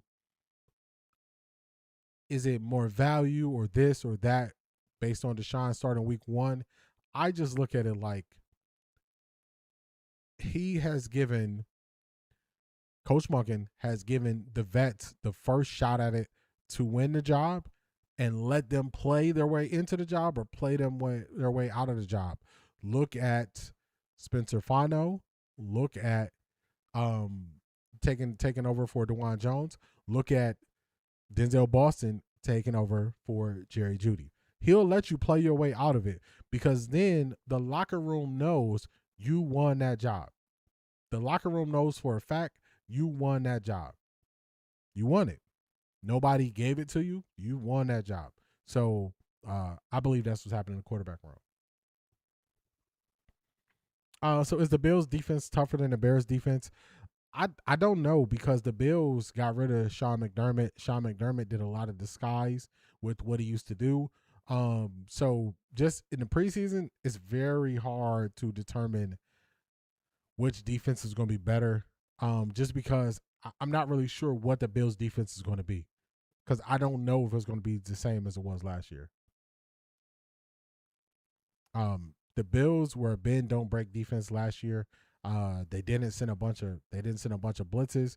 They sent timely blitzes.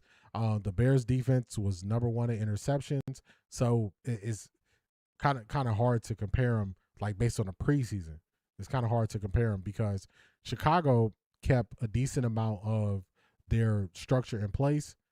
This is new structure in Buffalo. New structure. So we got to see. Maybe he learned his lesson. I think I saw someone bring up on X how they used Teller and Jenkins for a rotation last year during the regular season when they should have done it in preseason. Yes. I thought he refused to play left tackle for the Browns. Jedrick Jedrick? Nah, he was at left tackle for the Browns. I don't know why they wasted time and salary cap on Joe Antonio. Shador option could have keep him with Teller, who was playing well to start the season. I don't know what happened. Teller kind of fell off last year. And Joe Antonio, they thought he would do right by them, and he didn't. You have the test where he is physically too. This is his first live reps in almost 700 days for the second time. Deshaun Watson going to be playing against the Bears threes, I heard. I think it's going to be some of their twos and some of their threes where they have more injuries, like in their secondary with safeties and corners.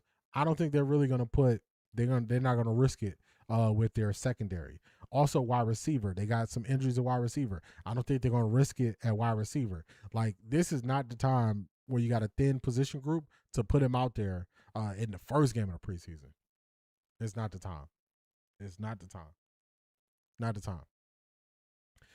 Shout out to Toolman. Toolman gave me this idea. And I was thinking about it. Last year, Shador started the first preseason game against the Carolina Panthers. And we saw how he performed.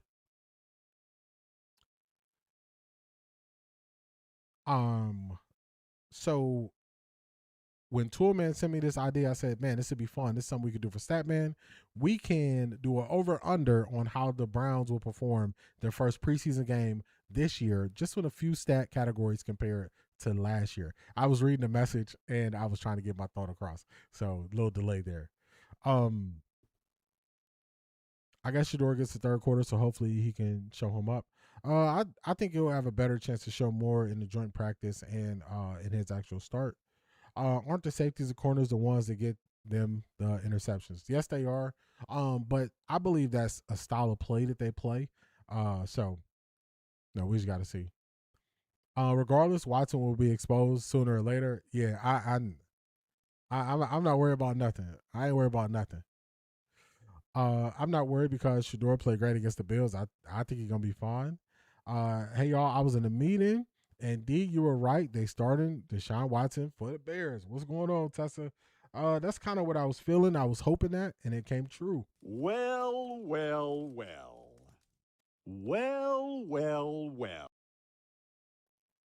All right, let's see. Let's get this going. All right, time for some interaction. I want y'all. We're going to go through this. I put this together. Let me pull it up. I want y'all to let me know if you believe that it'll be over or under. Here's the graphic. Let me get my drawing tool up so we can track it and see how we do. Where we at? Let's see here. All right, we're going to start here. All right, so this is very simple. I'm just going to call it out, and I want you to say over or under. Whatever we get more of, that's what we'll mark as a collective, as a group. All right, so last year we got 2 touchdowns from Shador as the starter. This year, the starter being Deshaun Watson, playing the entire first half. Over, under 2 touchdowns. Over, under 2 touchdowns. What are y'all thinking? I'll give y'all some time and we'll circle it. Let me change this color. I don't know if it's going to show up good on here. Let's go. This color, this size. There we go. Let me know. Over, under on touchdowns. Deshaun Watson, over, under 2 touchdowns tomorrow versus the Chicago Bears. Buck Gordy, he says under. We'll let a couple more people vote, and then we're going to mark it. We're marking this. Passing TDs. Yeah, passing TDs. Passing TDs. This is passing. All right, so far we got 1 over, and the rest are unders. We got under. All right, give y'all another 30 seconds, and I'm going to mark it. All right, we're secure. We're going under. We're going under on passing TDs. All right, interceptions. Shador didn't have any, but I put 1 just to make it easier. So are we going over or under on interceptions? Don't take the safe way out and say equal. Hey, you gotta pick. He gonna do more. He gonna do less. He gonna do more. Or he gonna do less. We are biased up in here. That's okay. Nothing wrong with it. Nothing wrong with it. Tony Grossi was biased, was seeping through his pores, so it's okay. Interceptions for Deshaun. Will he be over or under 1 interception? All right, starting off, we seeing over, under. All right, so it's 3-1. All right, so it's 4-1. Ooh, okay. Might throw one first drive. Okay. Even with that, we're showing over. Oh, wait, did I do the first one wrong? I did the first one wrong. The first one was supposed to be under. Here we go. Touchdowns, interceptions. Interceptions is over. All right. First down. The Browns got 20 first downs. The Browns got 20 first downs last preseason game 1. They got 20 of them things. Or are they going to have more first downs or less first downs? They got 20. So 20 times they extended the drive. We getting over or under on first downs. This is going to be funny once we get the points. It's going to be funny. I can see 2 touchdowns, 2 interceptions. Not bad, not bad.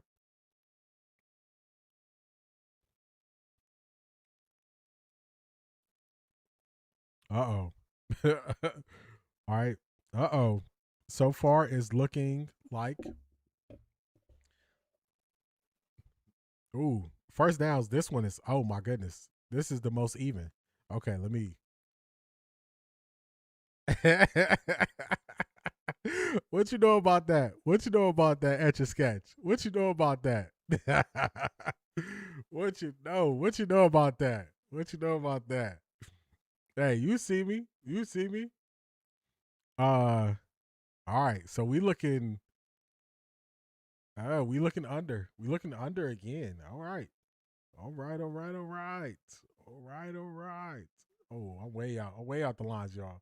Way out the lines. Let me tighten that up a little bit right there. Let me tighten that up. All right. Points scored. This is a funny one. Points scored. 30 points. 30 points scored last for the first preseason game against Carolina. Do the Browns score more than 30 points? Do they score more? So over 30 points or under 30 points? And this is for the whole game. The whole game. Do they score over 30 or under 30? This is a good one. All right, Black Pearl saying under. Let's see. Ooh. Under. Uh-oh. Under. Uh-oh. Woo. Priya, this is for the full game. Oh my goodness. We got one over and everybody else is under, including, this is including Shador Priya. All right, so we got 3 overs. And majority under. Woo. All right. And to be fair, we're going to talk about the defense as well.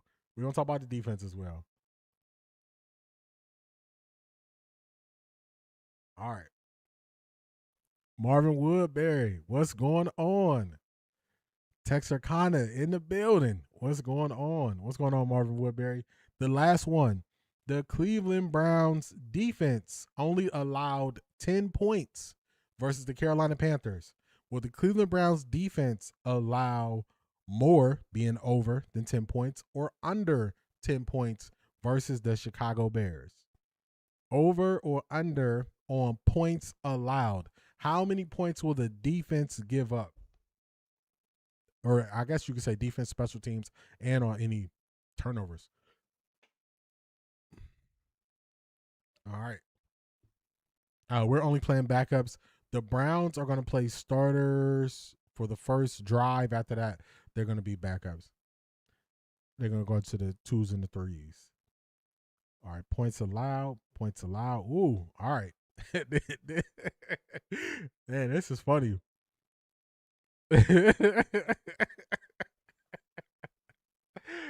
Oh, this is funny. This is funny. Yeah, this is funny. All right. Everybody's calling it. They're going to score more. They're going to score more than 10. So, this is going to be on Monday. We're going to pull this back out and see how we did.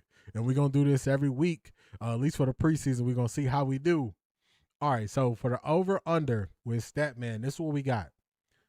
Passing touchdowns is going to be under 2. Interceptions, we got the over.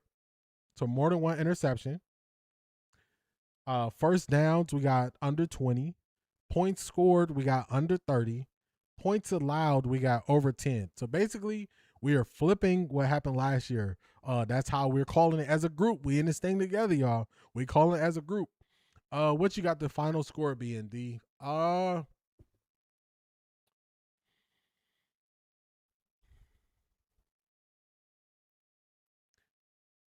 As much as I'm ready for the Browns defense to dominate, I don't think it's going to be enough starters playing for our defense to dominate.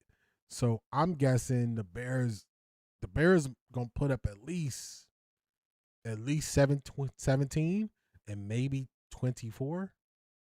The Browns, man, this is tough.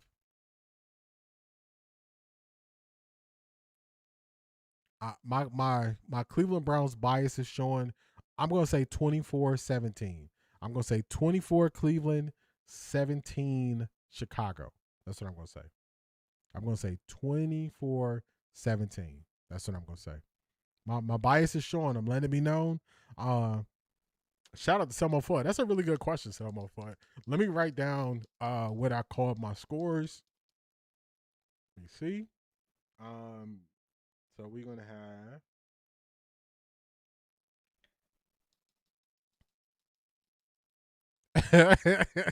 Priya said I was only answering for Deshaun. I don't want to include Shador in that. You know what? That's a good idea. That's a good idea. I think probably next week we'll just go based on the starter, what they'll do in the first half. But that should be fun. All right, so let me see. All right, my marker don't want to work. 24-17, I remember that. I remember 24-17.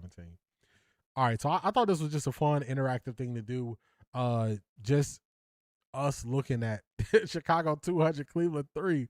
Don't do us that way, Jimmy Hendrix. Don't do us that way. I thought this was just a fun way just to look at what we did last year and what we'll do this year, and then just something we can follow up as a collective unit on Monday and see how we did on Reaction Monday when it gets here. So this was fun. Shout out to all y'all for participating. We're going to do some different fun things. We're going to do some different fun things throughout the year. This is just one of those. Also, shout out to Toolman. Toolman is the one that sparked this idea. So shout out to Toolman. Shout out to Toolman. I appreciate you. Where you at? Here we go. Statman. Yeah, that's you. That was Statman. All right, what we got next? Next, we got Tales of the Tape. We got Tales of the Tape coming up next. So let's get it going. Where we at? Here we go. Wow, some people like to use stats. They don't fully understand. I like to watch the film. This is Tales of the Tape. It's power, man. So you got to get excited. You ready to go? All right, we got Chennis Berry coming back. Shout out to Football Game Plan. Shout out to Football Game Plan. Let me see where we at. Let me get this on the screen for y'all. Now, I've been telling y'all that I believe the Browns' run game is going to be different. And one of the run plays that the Ravens had a lot of success with was the power run game. So instead of me just talking about the power run game, not giving y'all a visual, actually, let's do this. Let's go full screen on this because I want y'all to see this. Let's go full screen so y'all can see what we got going on. Here we go. That's better. I want to go full screen so y'all can see this. We got Chennis Berry making his second appearance on the stream. First, he gave us some motivation. He said, kill that gnat with a sledgehammer. Now he's going to show us and draw up God's play power. That's what he calls it. Let's go. Let me catch up on the chat, then we'll get to it. I think I got a few chats. Here we go. I can see Deshaun starting out well and getting a little reckless. I can see that. He's going against the 3, so I expect him to look good. Yeah, he should look good. Should look halfway good. I'm here for Shedeur, so I want him to struggle a little. Shedeur to come in and ball out, but protect the football in the 3rd. Nothing wrong with that.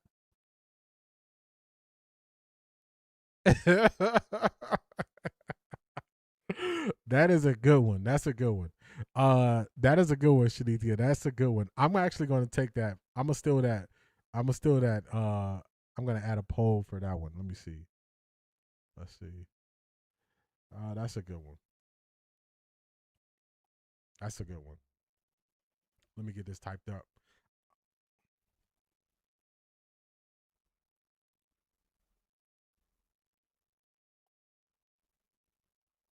Whoops, let me spell it right.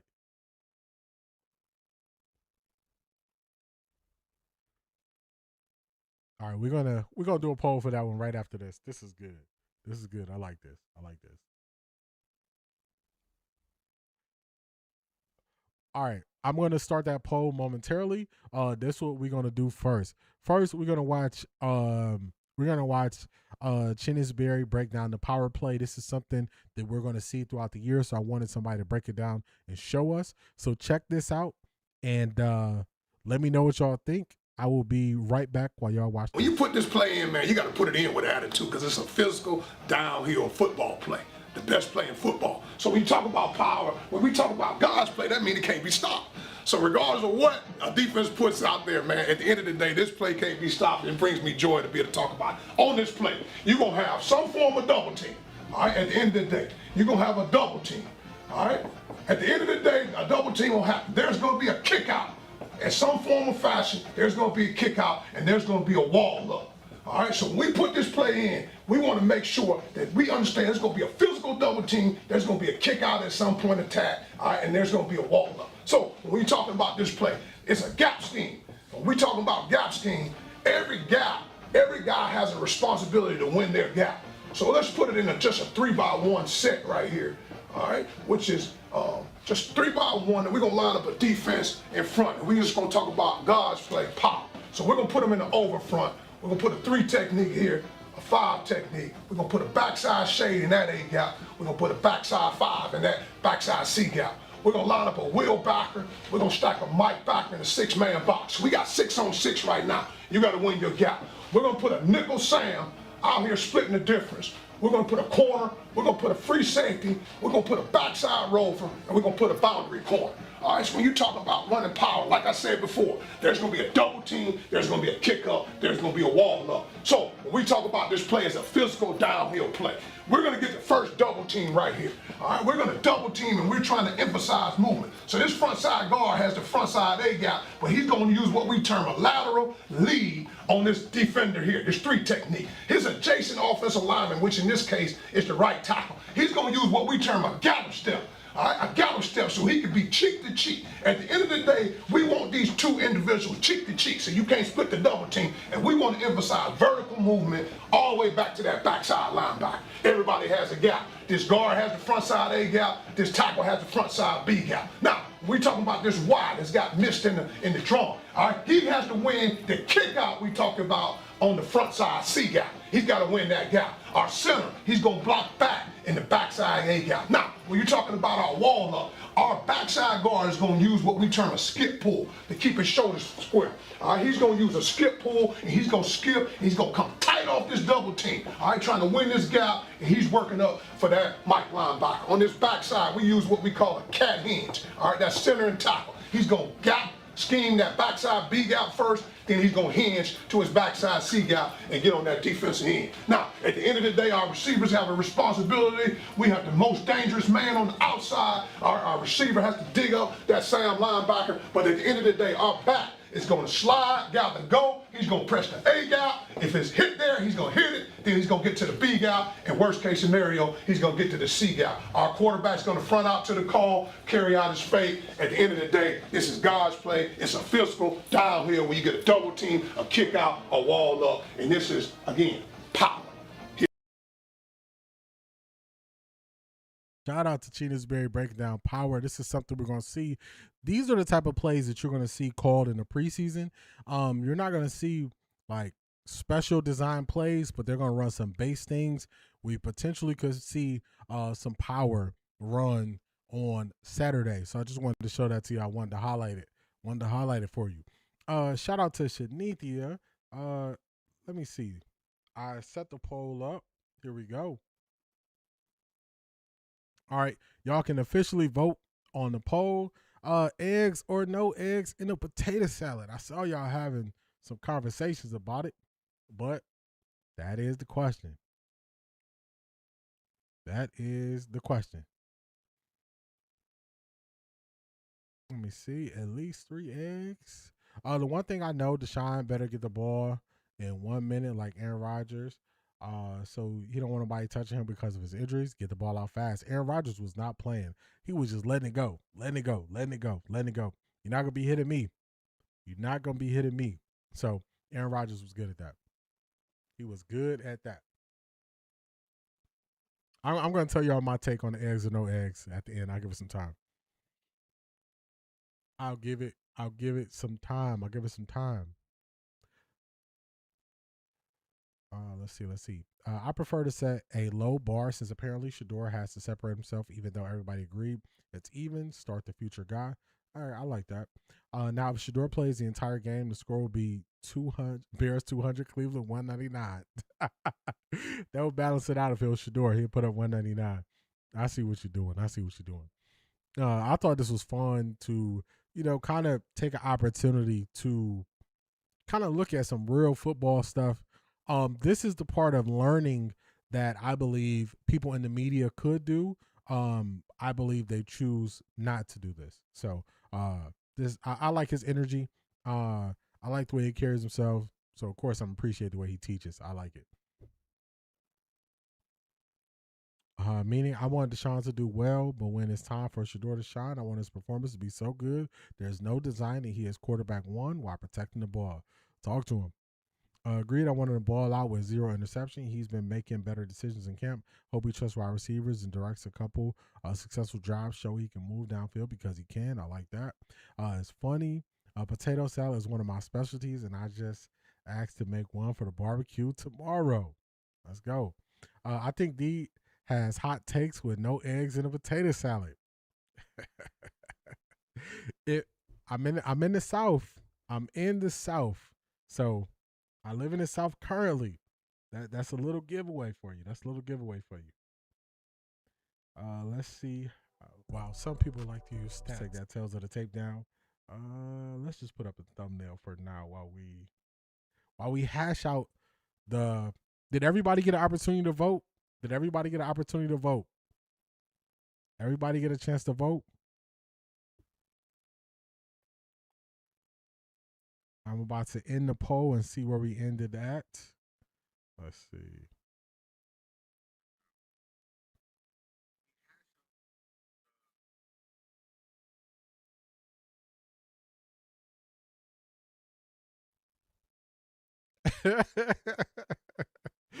Zedric said no potato salad, period. He said, I don't want it. All right, so we getting some movement. Before we end this thing.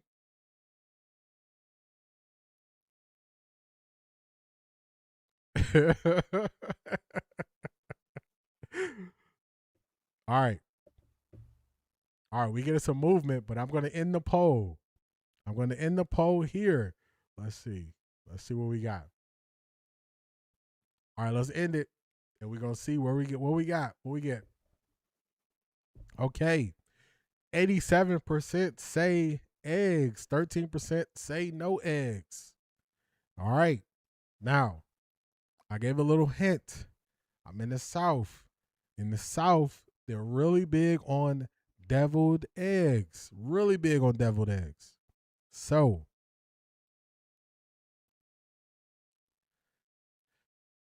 I had something called deviled egg potato salad. It has changed my life, y'all. It has changed my life. eggs go in the potato salad, everybody. You got to put the eggs in there. You got to. Got to put the eggs in there.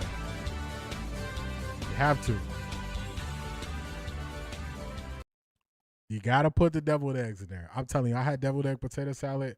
It changed my life. Changed my life. So you have to put the eggs in there. And the funny thing is, growing up, I didn't like potato salad. I did not like potato salad growing up. My taste buds have changed probably 3 times as an adult. Now I really enjoy potato salad, but you got to put the eggs in there. You got to put the eggs in there, y'all. You got to. That's so funny. I didn't used to like coleslaw either. Now I like coleslaw if I'm trying to put me together a Polish boy. If I'm trying to put me together a Polish boy, I'll eat some coleslaw. When I was younger, I would say as a kid into my 20s, into my 30s, I was not the biggest potato salad or coleslaw fan. 40 plus, man, you got to. Let me tell you, the deviled egg potato salad is good. It's good. It's good. It's good. Let me tell you. Turn it down, y'all. Turn it down. So, yeah, it's good stuff. It's good stuff. That was the giveaway. The South, I didn't know this. So, Shanithia opened the door for this conversation. So, we're going to have a conversation. Shout out to Shanithia. I didn't know this, but when I moved to the South and we started making friends and, we, hanging out with other couples and stuff, and we going to houses and everybody kicking it and you bringing something, in the South, they really like deviled eggs. they really like deviled eggs, y'all. So deviled eggs is a serious thing. They got these holders like that you can only use for deviled eggs that you carry your eggs in. So when you go from a house or taking them somewhere, they're safe and protected. The eggs don't roll around. You know what I'm saying? So they serious about the deviled eggs. They might put bacon on them. I done seen deviled eggs with a piece of fried shrimp on it. They serious about the deviled eggs down here. So I learned that, and I'm like, dang, I didn't know I really like deviled eggs like that. So it just didn't stop there. They started putting it in the potato salad. Everything changed. Game changer, y'all. Game changer. Game changer. So if you don't know, if you ever visit the South, you're definitely going to see deviled eggs places that you go. So just to let you know, this is what happens when you grow up in Cleveland, you move to South Florida, and then you live in the South. Tell them, Tika, deviled eggs, that's one of them things. It's one of those things. So I don't limit that many things I'll try. But living these different places, my taste buds have definitely changed. I really like Caribbean food. I like Haitian food. I've definitely changed. You know what I'm saying? I've changed. So good stuff. Good stuff. I know Zedric said, next topic. Next topic. But hey, we had to talk about it. This is Eliminate the Gray, where you come for the sports, but you enjoy the conversation and the stories. So shout out to y'all. Let's run this back one more time.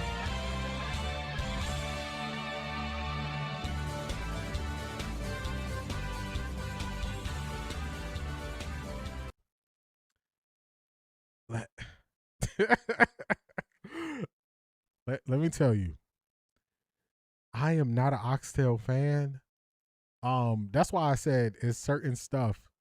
I'm usually open to trying stuff. I'm not an oxtail fan, man. I can't get past what an oxtail is to try it. So I'm not an oxtail person. Surprisingly, I'm not an oxtail person. Funny enough, it was a dude. I don't know about this, but it was a guy. He was in North Carolina selling $70 plates with like 4 oxtails and rice, and people were lined up and they were scalping the plates. So they would get to the front of the line and then they would, buy extra plates, and then they selling plates and marking it up to the people in the back of the line. So I just thought it was crazy.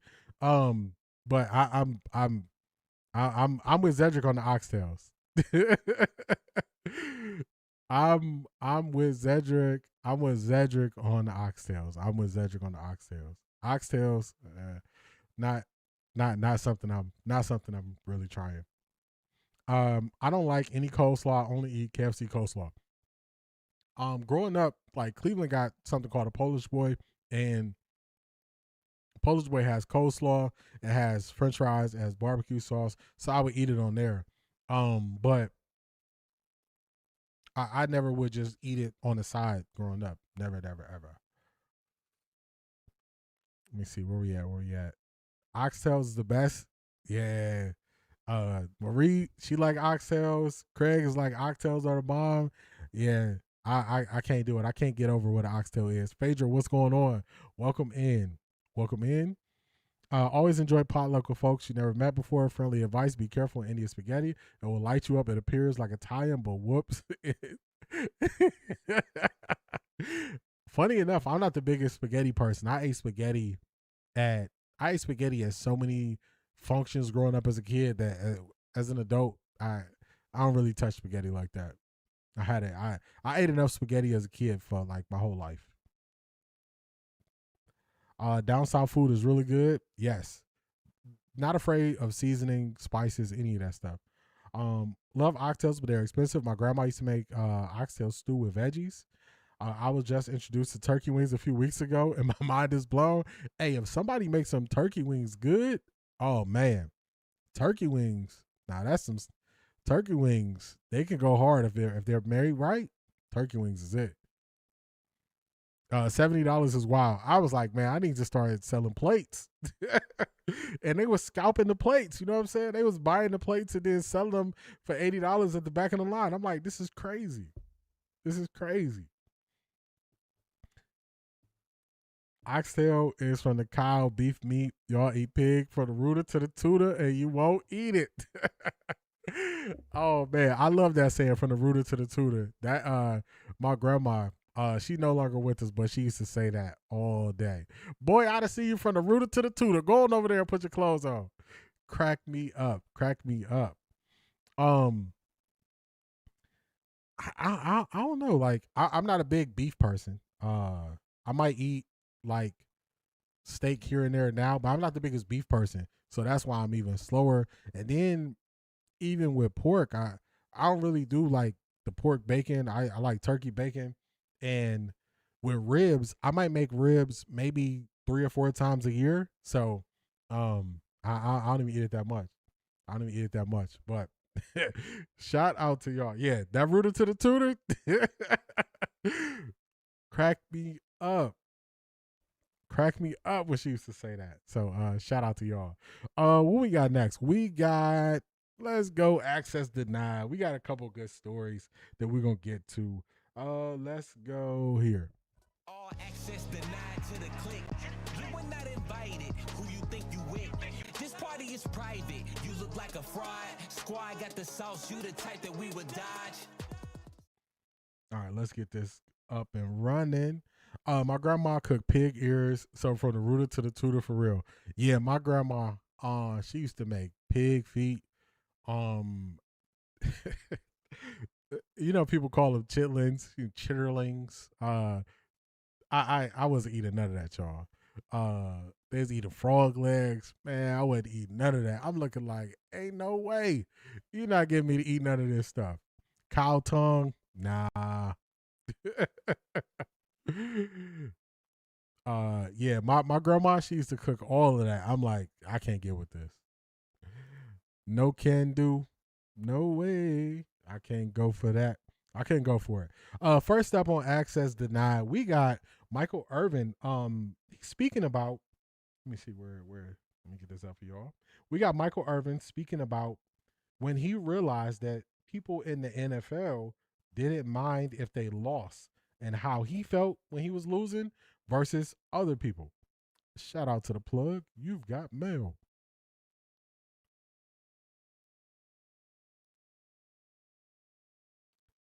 I just happen to have this browser up too. So shout out to the plug. Yeah, that snowy day. Man, look at that snow. Look at that. Look at that. Man, Christian Kersey, that's a minute ago. Let's go here. I thought this was interesting. I've been trying to find a time where I could play this, and I thought this was appropriate. So let me click on it so y'all can see it fully. So it's different levels to people wanting to win in the NFL. Everybody is not there to win, and Michael Irvin had to learn that. So let's go. Remember that first game? We lost that game. I was literally crying because I wasn't losing much and I couldn't take it. You don't want to lose. Yeah. I'm talking about we got the Cowboys. No, I know. Yeah. And the Cowboys, I didn't. College. Those 2 games. Yeah. All 3 years I played. All you do is win. Right. All we did was win. And then I get here and we lose a game. I'm crying, and I got guys I'll never forget it telling me, "Come on, Rook. This ain't what we do in the NFL. You're just gonna pick that check up on Tuesday." It crushed me. I've been working my ass off to get here, to play with these dudes right here, and I got dudes saying this to me. Man, but Jimmy Johnson came in, I was a snitch. I promise you, I sat with you, I told everybody that touched me, your ass got to go. Because we're not going to get there with that thought. Remember that first game, we lost. So we have conversations about accepting losing. And I've been meaning to play this. It just, I couldn't forget it. But you cannot accept losing. Once you accept losing, you just go on with it. Losing should make you feel away. It should make you want to do everything in your power to not have that losing feeling again, or at least on a regular basis. So I totally agree with him. I totally agree with Michael Irvin. Man, these losers got to go. That's why 6 months ago when I said you cannot accept losing, you can't throw away a season. When people say start Deshaun, and if he doesn't look good, you just put Shador in. No, you don't just throw Shador into a bad situation just for the sake of it. You got to try to win every single game. What does Coach Prime say? If they keep a score, we want to win. So anything they keep a score. If the Browns win the preseason game, you're going to have people poo-poo it. I'm not going to poo-poo it because you need to continuously remind yourself through victory, through winning. You can't just accept losing and it's going to be okay. No. You got to try to win in every single thing. So I in the longer clip, he said he snitched on everybody and got him out of there, all the people who accept the losing, and I respect that. These guys came from winning. You can't just throw them into no losing situation and just have them deal with it, because you almost become a zombie. What's going on, Loretta? Welcome in. Haven't seen you in a while. Hopefully you're doing well. You can't accept losing. And these guys who came from winning backgrounds, man, it's a you turn them into a zombie, you take away their effort, you take away their belief in winning, and that's the worst thing you could do. So shout out to Michael Irvin. I wanted to play this a while ago, and I had to remember we had extra time in today's stream, so I wanted to make sure we played that today. I want to make sure we played that. Now, let's get back to some other Browns news. Todd Monken told us. I don't know what happens when people go up and put on a suit jacket and go to ESPN. I don't know what they tell them, but let's break this down. Something happens, y'all. And I don't know if it's because they feel the pressure of being on ESPN or what it is, but something about when you put that suit jacket on, it's like you just change from how you normally view things as a football player. You change when you, as a football player that made it to the NFL, man, you studying, you practicing, you putting in work, you doing all those things. And then you start in your next career, which is covering the NFL, and then you just start not putting in the work, not doing the research. Instead of you finding out what the real answer is, you just calling somebody and they give you the answer and you becoming a microphone for them. And I never thought the day would be here that we would be calling Steve Smith Sr. a microphone. But the day has come, y'all. The day has come. The day has come. The day has come. I don't know what happens when they put these suit jackets on, but let's go. That Deshaun Watson should be the starting quarterback in week 1 of the regular season. I do believe that should be Shedeur Sanders. Here's the thing. Todd Monken clued us in when he made this announcement that both Deshaun and Shedeur are going to have an opportunity to start preseason games this year. Shedeur is going to start week 2 of the preseason against the Buffalo Bills. Now, leading up to that game, there will be joint practices with the Bills. Who ends up taking the lion's share of the first team reps is going to clue us in on who has the inside track to being the week 1 starter. And what I will say is this. It would be odd for Shedeur Sanders to start the second preseason game against the Buffalo Bills if during the joint practices in the lead up, if he's working with the number 2 unit primarily. And so I think it's interesting to see what ends up happening in terms of who ends up taking the lion's share of those reps in those joint practices, because we know Shedeur is going to be the starter for the preseason game 2. Also, wait, just one quick follow-up on this. I can understand why he could feel like he needs to give Jerry Jeudy grace because of how hard he went at Jerry Jeudy, and it ended up in an awkward on-field exchange when he was covering the game. So I can understand why he can give him grace.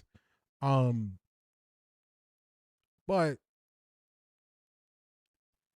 in this instance, what he's about to say, it don't make no sense at all. No sense. It is too much coverage of the Cleveland Browns for these people to go on ESPN and say these things. Man, if anybody who works on ESPN, if you see this, if you want to know what's really going on, tap in. Shoot your boy a DM and say, I'm about to say this on TV. Is this real? It's too much coverage of the Cleveland Browns. People are broadcasting the practices. They're at training camp showing you don't have to be this misinformed. Let's go. I believe that Shedeur should be the starter, and he's in his second year. This is not a rookie season. With a new system. Why not have him go right off the bat? What are they doing starting anyone else? That includes Dylan Gabriel. Well, clearly we're not at a point where there's enough separation between either quarterback to name a full-time starter, right? Todd Monken told us back in the spring he wanted to have QB1 decided after OTAs and minicamp. He couldn't make a call then because neither quarterback had created enough separation. And so we're in this place right now where we're still trying to figure out who's going to be the guy. But the later this thing goes when it comes to the competition, the tie goes to the young guy because Deshaun Watson isn't your future in Cleveland. At least Shedeur Sanders has the opportunity to be. Okay, so he said a lot there. As he got to the end, he brought it on home, and he just let it be known that going into the future, Watson is not your future. Everybody knows that. If anybody is arguing from the lens that Watson is the future, they're tripping. They're tripping. So I'm going to say that. He took something that happened on just one day and formed a full narrative on it. That's a problem. Talk to him. Zedric seen this already. Steve probably so because he got fired from his last primetime job. He wants to keep this one. I don't know what it is with these guys when they get up here and put a suit on and the way they get to talking. I just look and just try to figure out what is happening. What is happening? Let's play it, y'all. I disagree with that. The tie is not going to your young guy. What's going on is something is not being said. So let me help you read between the tea leaves. You have a second-year quarterback who's learning a new system. You have your veteran quarterback, Deshaun Watson, who has been around a number of different offenses. The second-year guy, the second-year Shedeur, he's having, it sounds to me, my humble opinion, that he is having a little bit difficulty with the transition. And so you got to give the young guy a little bit more of the mental note because they are running a John Harbaugh practice. You know that John Harbaugh. Yeah. Two different teams going at the exact same time. And so I've heard that sometimes Shedeur's, he's not running the same amount of plays because of he has to get the play in faster. He has to get guys lined up. So he's a little bit slower on that, which means Tom Monken say, hey, I'm not going to discredit him. I'm not going to be at a disadvantage because training camp is about putting as much pressure on the guy and seeing how he handles it. And so they're doing that and not keeping that against Shedeur.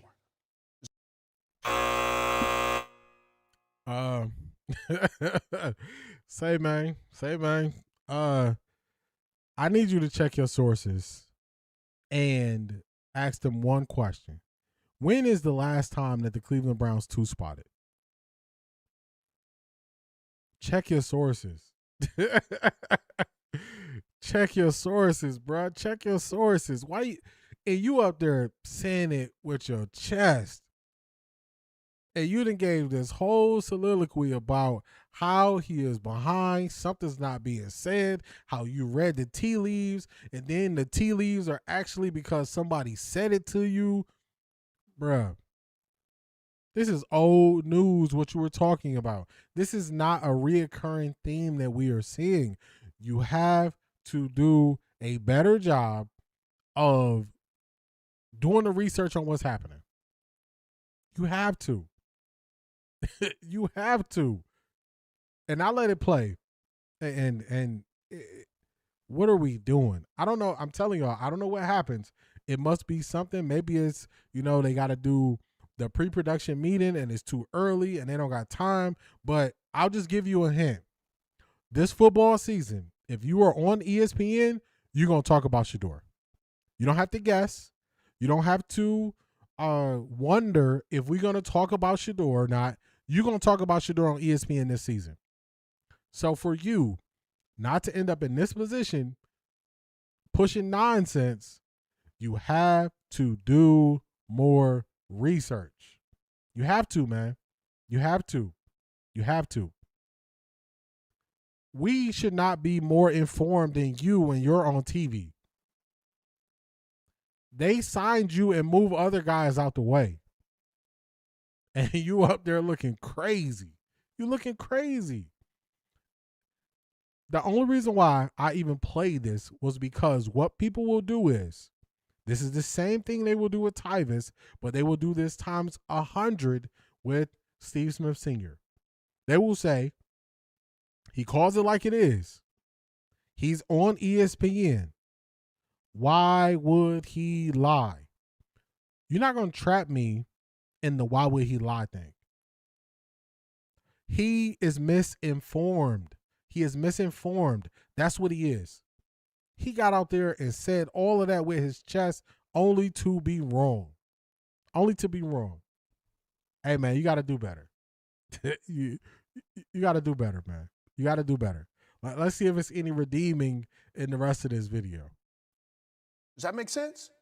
I still struggle to understand how it benefits Cleveland long-term for Deshaun Watson to play more games this upcoming season than Shedeur. That's the part that doesn't make sense to me. Harry, you agree with Steve. Why? Yeah, so number one, when you look at Todd Monken, I think we're losing sight of this. He's a first-year head coach.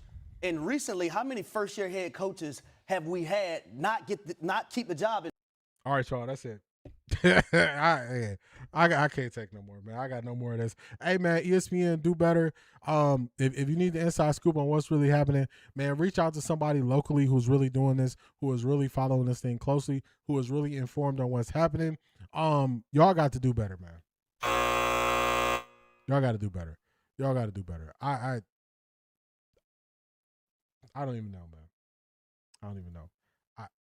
I couldn't take no more of that, man. It gets to a point where it's just like, look, man, I can't keep hearing the wrong on top of wrong on top of wrong. It's just too much, man.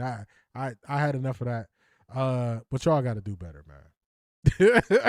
they gotta do better than that, man. Listen to what the coach says. Listen to what the coach says. Listen to what the coach says. If you don't want to be up there looking crazy, what is the head coach telling you? Y'all are listening to people who supposedly had a conversation with the head coach instead of listening to the head coach. Listen to the head coach. ESPN, hey, man, they got to do better. They got to do better. Let me catch up on the chat. CSA, shout out to you for the marshmallow, 100 Jews. I appreciate you. I appreciate you. Thank you. Thank you. I appreciate you. I appreciate you. Let me see. Let me catch up on the chat before we go to the next thing. Steve. Okay, I got that one. Got that one. Agree. What be pissing me off? Just lazy takes, and these takes millions of people are listening to. Facts. That's why I like. I'm not like the local people. Whatever. We know they're not informed. I'm not gonna spend time correcting them all the time. Sometimes I will correct the national people because these people can do more harm. They can do more harm. And to me, you cannot tell me you are a supporter of someone and then do harm to them based on you being misinformed. And Tyvis falls in that category, just like Steve Smith falls in that category. They fall in that category. Harry Douglas fall in that category because of they're just not doing enough research, and then they're repeating. They're becoming a microphone. Microphone is when you're projecting what you heard from someone else and spreading their message to more people, and they're not looking into it on their own. So just ridiculous. We'll find out tomorrow. That's a fact. They haven't done that since the first week. See old news, for real old news. Steve became a company man. Hey, it's crazy. Yeah, but Deshaun threw 4 picks in one day, right? They didn't see none of that. The people they asked and called about the quarterback situation, they didn't tell him none of those things. Played himself on this one. Facts. He sounds stupid. Tika, I got something for him. I got 2 things for him. Cole, you stupid. I don't think he went to school nowhere. If he went to school, he didn't learn nothing. He didn't learn nothing. Nothing at all. Nothing. They increased Deshaun reps because he started on Saturday. He probably knew that this whole week. That's what it seems like. What's wrong with this dude? Live gratefully, misinformed. Man, you spread that misinformation with your chest out. These are the type of takes that make you look dumb when the game starts. Facts. And then that's when we get the pulling receipts out. I just need Shedeur to make it undeniable. He always shows up in games, so I hope that is the case. I think he will. I got faith and belief in Shedeur. Shedeur is the one that's closer to the actual NFL game. Deshaun has been removed. He's 2 times removed in the mental side of the game. Deshaun's throwing accuracy consistently, and the mental side of the game is the hurdles that he got to climb. Shedeur, the hurdles he has to climb is just getting better understanding and better feel from already starting last year. So 2 different things that you need to see from each one. We'll just see who is able to get over their hurdles better and more efficiently, and my belief is in Shedeur. Shedeur is the new Dallas Cowboys for sports media. It used to be everyone had to speak about the Cowboys. Miss K, that's a fact. You gonna speak about Shedeur. So since you're gonna speak about Shedeur, do some research. Do some research. Please do some research. Come on, Hawkins. You better than that. Man. They tripping. So Jalen Hurts, who is a Super Bowl winning quarterback, is on the hot seat, but y'all keep vouching for a quarterback who has not played well in 6 years. What am I missing, ESPN? If they had to tell you, they couldn't tell you. If they had to, they couldn't. They sold their souls to the devil. They sold them to somebody. Thank you. We've had enough of those dudes. Yeah, I couldn't take no more. Peddling false narratives. Remember what RC said he felt he had to do, which was BS, but Skip told us all what these shows did. Smith was always squirreling when it came to Sanders. Yeah, just I don't ever want to go into a room and have to change who I am to stay in the room. I never want to have to do that. If I got to change who I am to stand in that room, I just leave the room. I'll leave the room. And leaving out the fact that there have been pre-snap issues with Deshaun too. They are. Whenever the offense looks good, they forget to mention that Shedeur was with the ones, but try to put it on Shedeur when they both struggled. They turned that thing into a group project.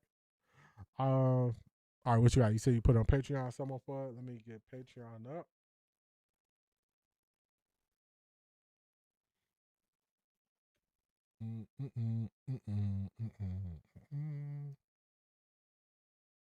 I got one more video, and then we got what someone for sent us. Let me get to the group chat.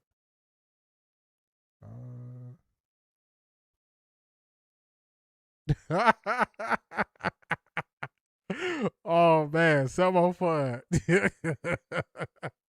You know I like low. I don't think I can play that. This is what I'm gonna do, man. I'm gonna play a second of it because he was going off. Hold on. Viewer discretion is advised. Nigga. That nigga is. Hold on. Viewer discretion is advised with this next clip. Viewer discretion is advised with this next clip. If you have ears under the age of 18 and you want to protect those, I'm gonna give you 10 seconds, and then I want you to put me on mute for 20 seconds. So in 10 seconds, put me on mute for 20 seconds, please. Put me on mute for 20 seconds. Put me on mute for 20 seconds. Put me on mute. And then we're going to get to this last video. Y'all know I rock with low. This is sometimes where I have to not play low because he be going off. So, disclaimer, this will not be a cut up short. That is a fact. This will not be a short.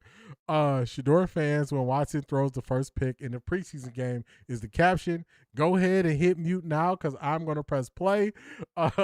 This is going to be the reaction. He fucking sucks, nigga. That nigga is trash. He's fucking garbage. Get that nigga the fuck off the team, out the fucking league. That nigga's a fucking bum, nigga. He's. That's all I'm gonna play for y'all. That's all I'm gonna play. So if you are on mute, you are good to come off of mute. That's all I'm gonna play for y'all. If you just look at his facial expression, I believe you could determine how he responded. That's all I'm gonna play for y'all. Shout out to Some Fun. Had me cracking up. Low is something else, man. Low is something else. When he get to going off, he is something else. Let's get this thing going to the last and final clip of the day. We got Isaiah Bond. Shout out to IB 007. Shout out to Shanithia saying he's gonna have a breakout year. She said this very, very, very early. She said this very, very, very early. So let's hear IB in practice. This is him in practice, mic'd up. Let's go. I'm mic'd up today. You know what I'm saying? Yeah, I'm just letting people know. You know what I'm saying? You don't talk crazy, though. I'm just letting people know.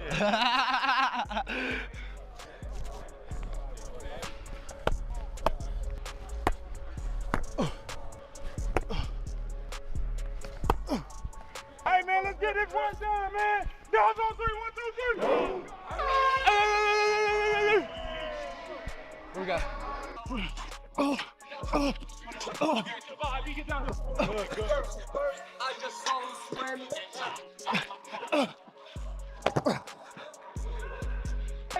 Tiger. Let's go. Blake, come here. Reminder. Nothing like a little bit of convo in the morning. Bright and early at practice.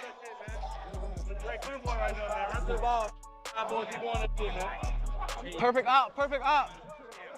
Perfect opportunity to be great. You know that?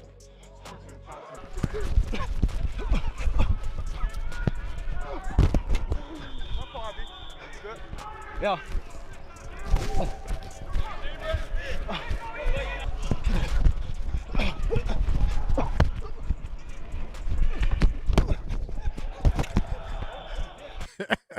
So I watched this already, but it just made me chuckle a little bit when I saw number 20 is who was getting that pass caught on. One thing we know that IB could take Isaiah Bond could take the top off of defense. One thing that I think he is showing this year is his athleticism and his willing to go up and get the ball. You're going to see it here. Excuse me. Let's go. Yeah, I'm good. I'm good.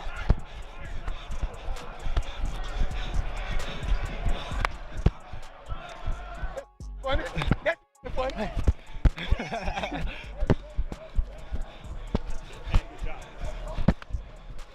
That's what I'm here for. You know what I'm saying? Make the hard plays look easy. You know what I'm saying? That's a great job tracking. Yeah.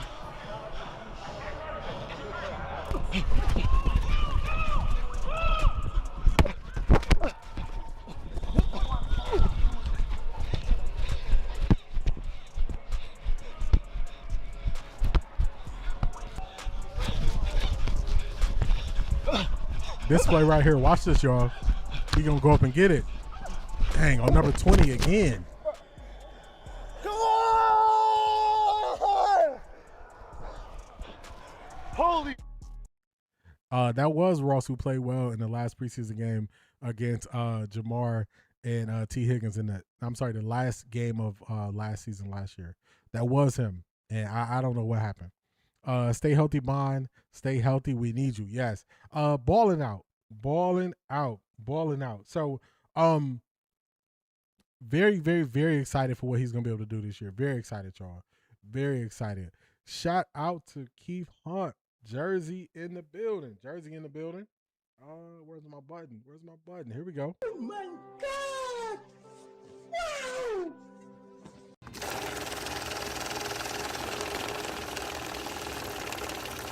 I got money. Let's go here too. You don't understand. You don't understand. Number 2, QB1, week 1. That's simple. Straight to the point. That's what I believe as well. We're going to let it play out. But that's what I believe is going to happen. I believe Shedeur is going to be risked up week 1 as we go down and play Jacksonville. That's what I believe. It's not my decision to make, but that's what I believe we're going to see. And we're going to let this thing play out. Thank you for all of your support. Keith Hunt. I appreciate it. All right, as we wind this thing down and bring it to a close, tomorrow, 1 p.m. Eastern Standard Time, watch party. Tap in so we can watch this thing together, enjoy it together. If it is on ESPN, I will not be able to play the sound. If it is solely on NFL Network, I should be okay with playing the sound. Just to let y'all know. Also, after we do the stream, I know last year we would wait, watch the press conferences and stuff like that, but that was a long 5 hours. So this year, we're doing something new. We're going to watch party. When the game ends, we're going to hop off stream, take a break, go eat some dinner. Then I'm going to come back 7 p.m. tomorrow night. I'll make sure I get those scheduled pretty soon. I'll get the watch party stream schedule. I'll also get the 7 p.m. reaction stream scheduled. 7 p.m. we're going to come back and do like an hour stream, a couple hours removed from the game, and we're just going to talk about the raw emotions of what we saw and just process it, go through it together before we have our first sleep. That's something we're going to do during the regular season as well. So just like the players are getting ready, they're getting reps in the preseason, we're getting reps in of how things are going to go during the season. So we're going to be adding 2 streams on game days minus the Pittsburgh Steelers Thursday night game. But the other days, we'll do watch parties on the away games, 7 p.m. reaction stream on game day. Then on home games, we got some special things coming, but we will also be doing the reaction stream at 7 p.m. Just to let y'all know, we got YouTube memberships. You'll see the value of YouTube membership on Monday when we react fully to the game. You'll see the value of it then when you have your own segment that you'll be a part of. Also, Patreon will also be adding their segment during the stream this Monday coming up. Like I said at the beginning of the stream, big things are going. Big things coming. So hopefully y'all are prepared and ready. Year 2 won't be like year 1. We're gonna really enjoy this thing. We're gonna really enjoy this thing. So I hope y'all ready. I hope y'all are ready. Shout out to Marie. Oh my God! Wow!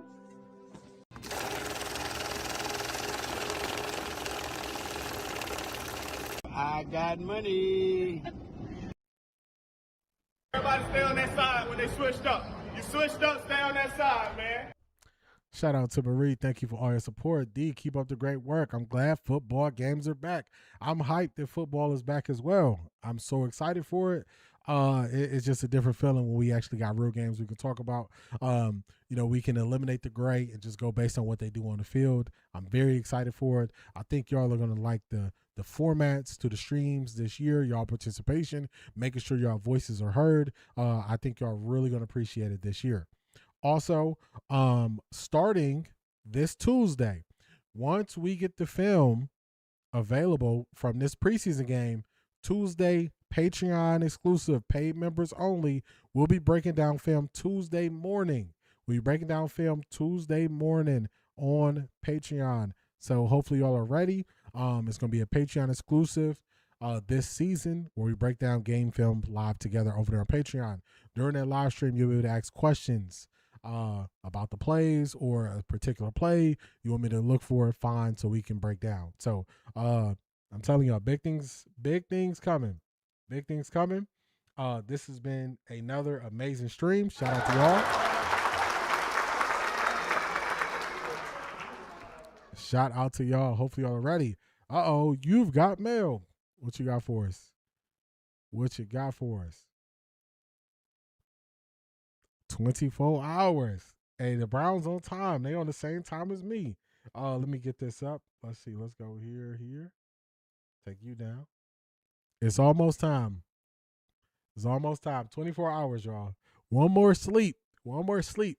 Remember as a kid, Christmas was coming up and you like, I got one more sleep until Christmas, 2 more sleeps until Christmas. We got one more sleep until we actually got football, and then this thing is going to take shape.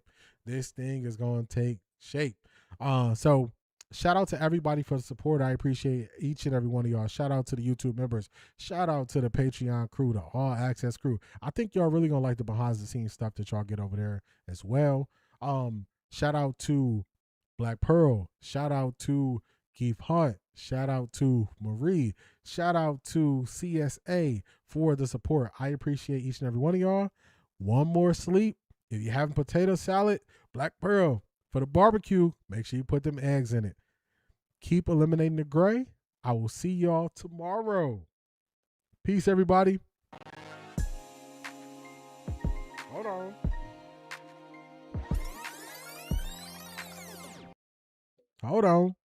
Hold on. Black Pearl said, don't run, don't go. Did you see what Warren Sapp said about Shador? I remember Warren Sapp was on a podcast. I didn't see what he said. Does anybody remember the podcast that he was on? Warren Sapp? Let me see if I can find it real quick. He was just on a podcast. Let's see if we can find it real quick. Shout out to Black Pearl. Let's see if we can find it.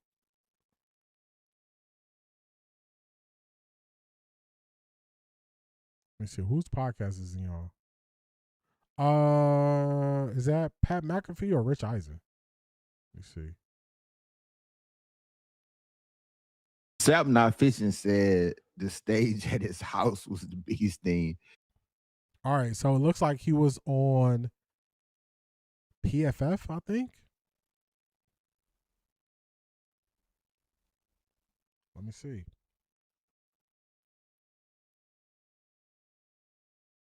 All right, I got it. Like, hey, can you gonna come on the pod? He's like, hey, I got 3 things. All right, shout out to Black Pearl. We getting some overtime. Hopefully you didn't click out the stream yet.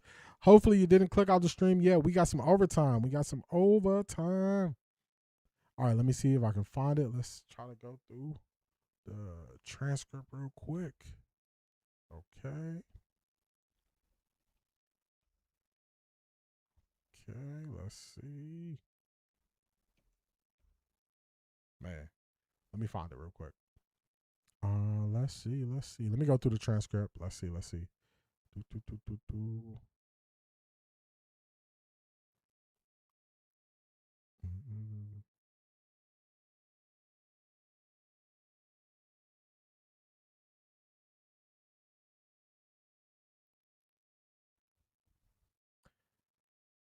Yep. It is Chris Sims. I'm going through. I'm trying to find the spot where they're going to speak about Shador. I'm sorting through it right now. So let me find a spot. Let's see.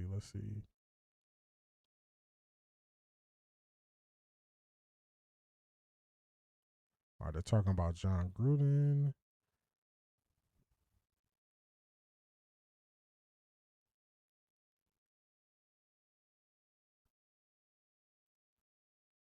Let me see. Oh, quarterbacks.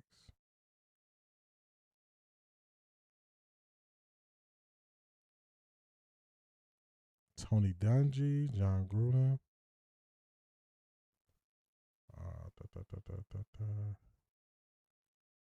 Dang, how did I miss it? Let me see. Let me do another search. I'm looking. Let's see if they mentioned Deshaun. They don't mention Deshaun. All right, so I have it. He said a lot of good things about Shador. I have it. I can't find And the what you like? timestamp. Would you need two different game plans? For the- I wouldn't think. All right, let's do this. Let's kind of jump through it and see if we can find it that way.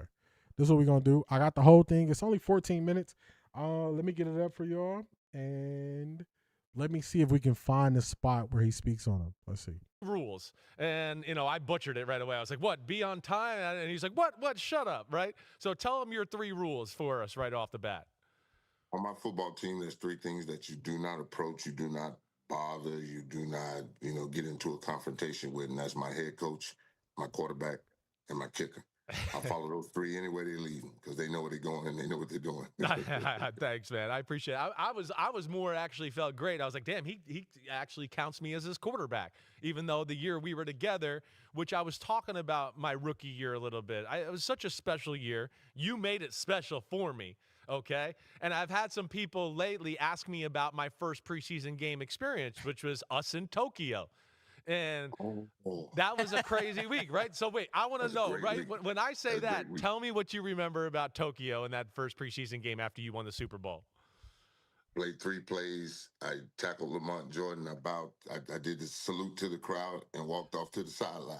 Other than that, I have no idea what you did, Chris. I'm And sorry. this is the play. I got the play right here. Iconic play. Here it is. And this is the Lamont Jordan. There's Sapp, 99, throw him to the ground. I was finna slam him. McFarlane got the damn way. that was great. And then the bow to the crowd, and I know we have no sound here, but the crowd went crazy when you did this. Yeah, I mean, it was the thing, because you remember, Chris, they had the big thing with my helmet backwards and me kicking my feet out with my tongue out, and it was like the world champs are coming. And I mean, it was crazy. That's one of the best weeks of my life. Oh, my God, it was fun. Right? That was fun. You wore the Karate Kid bandana around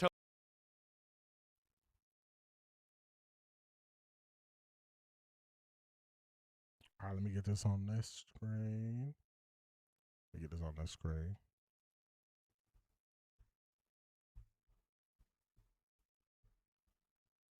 Appreciate you, Black Pearl.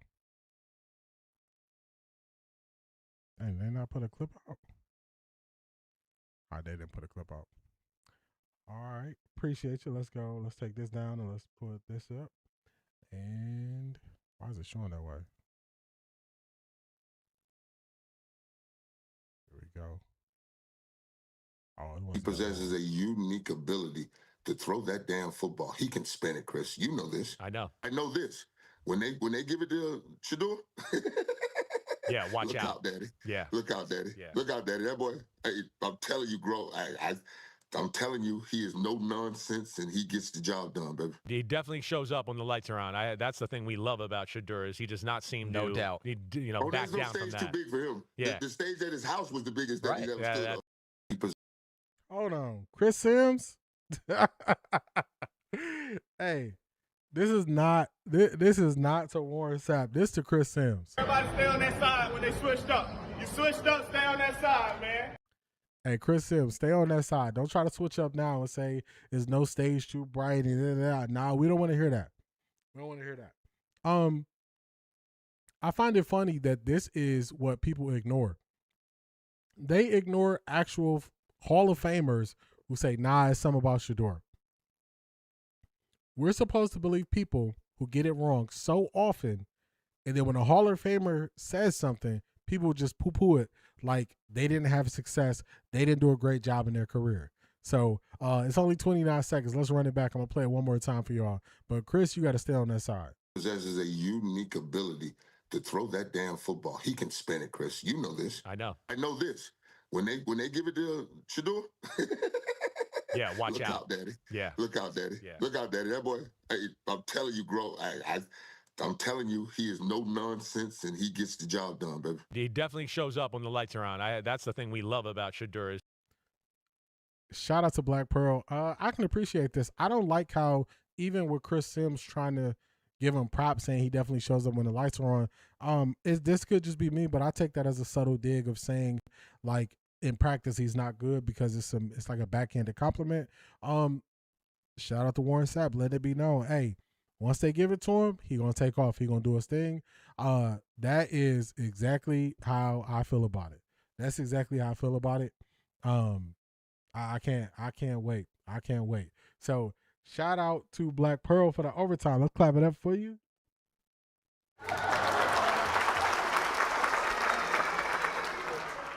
This is why I'm not sweating about the QB competition.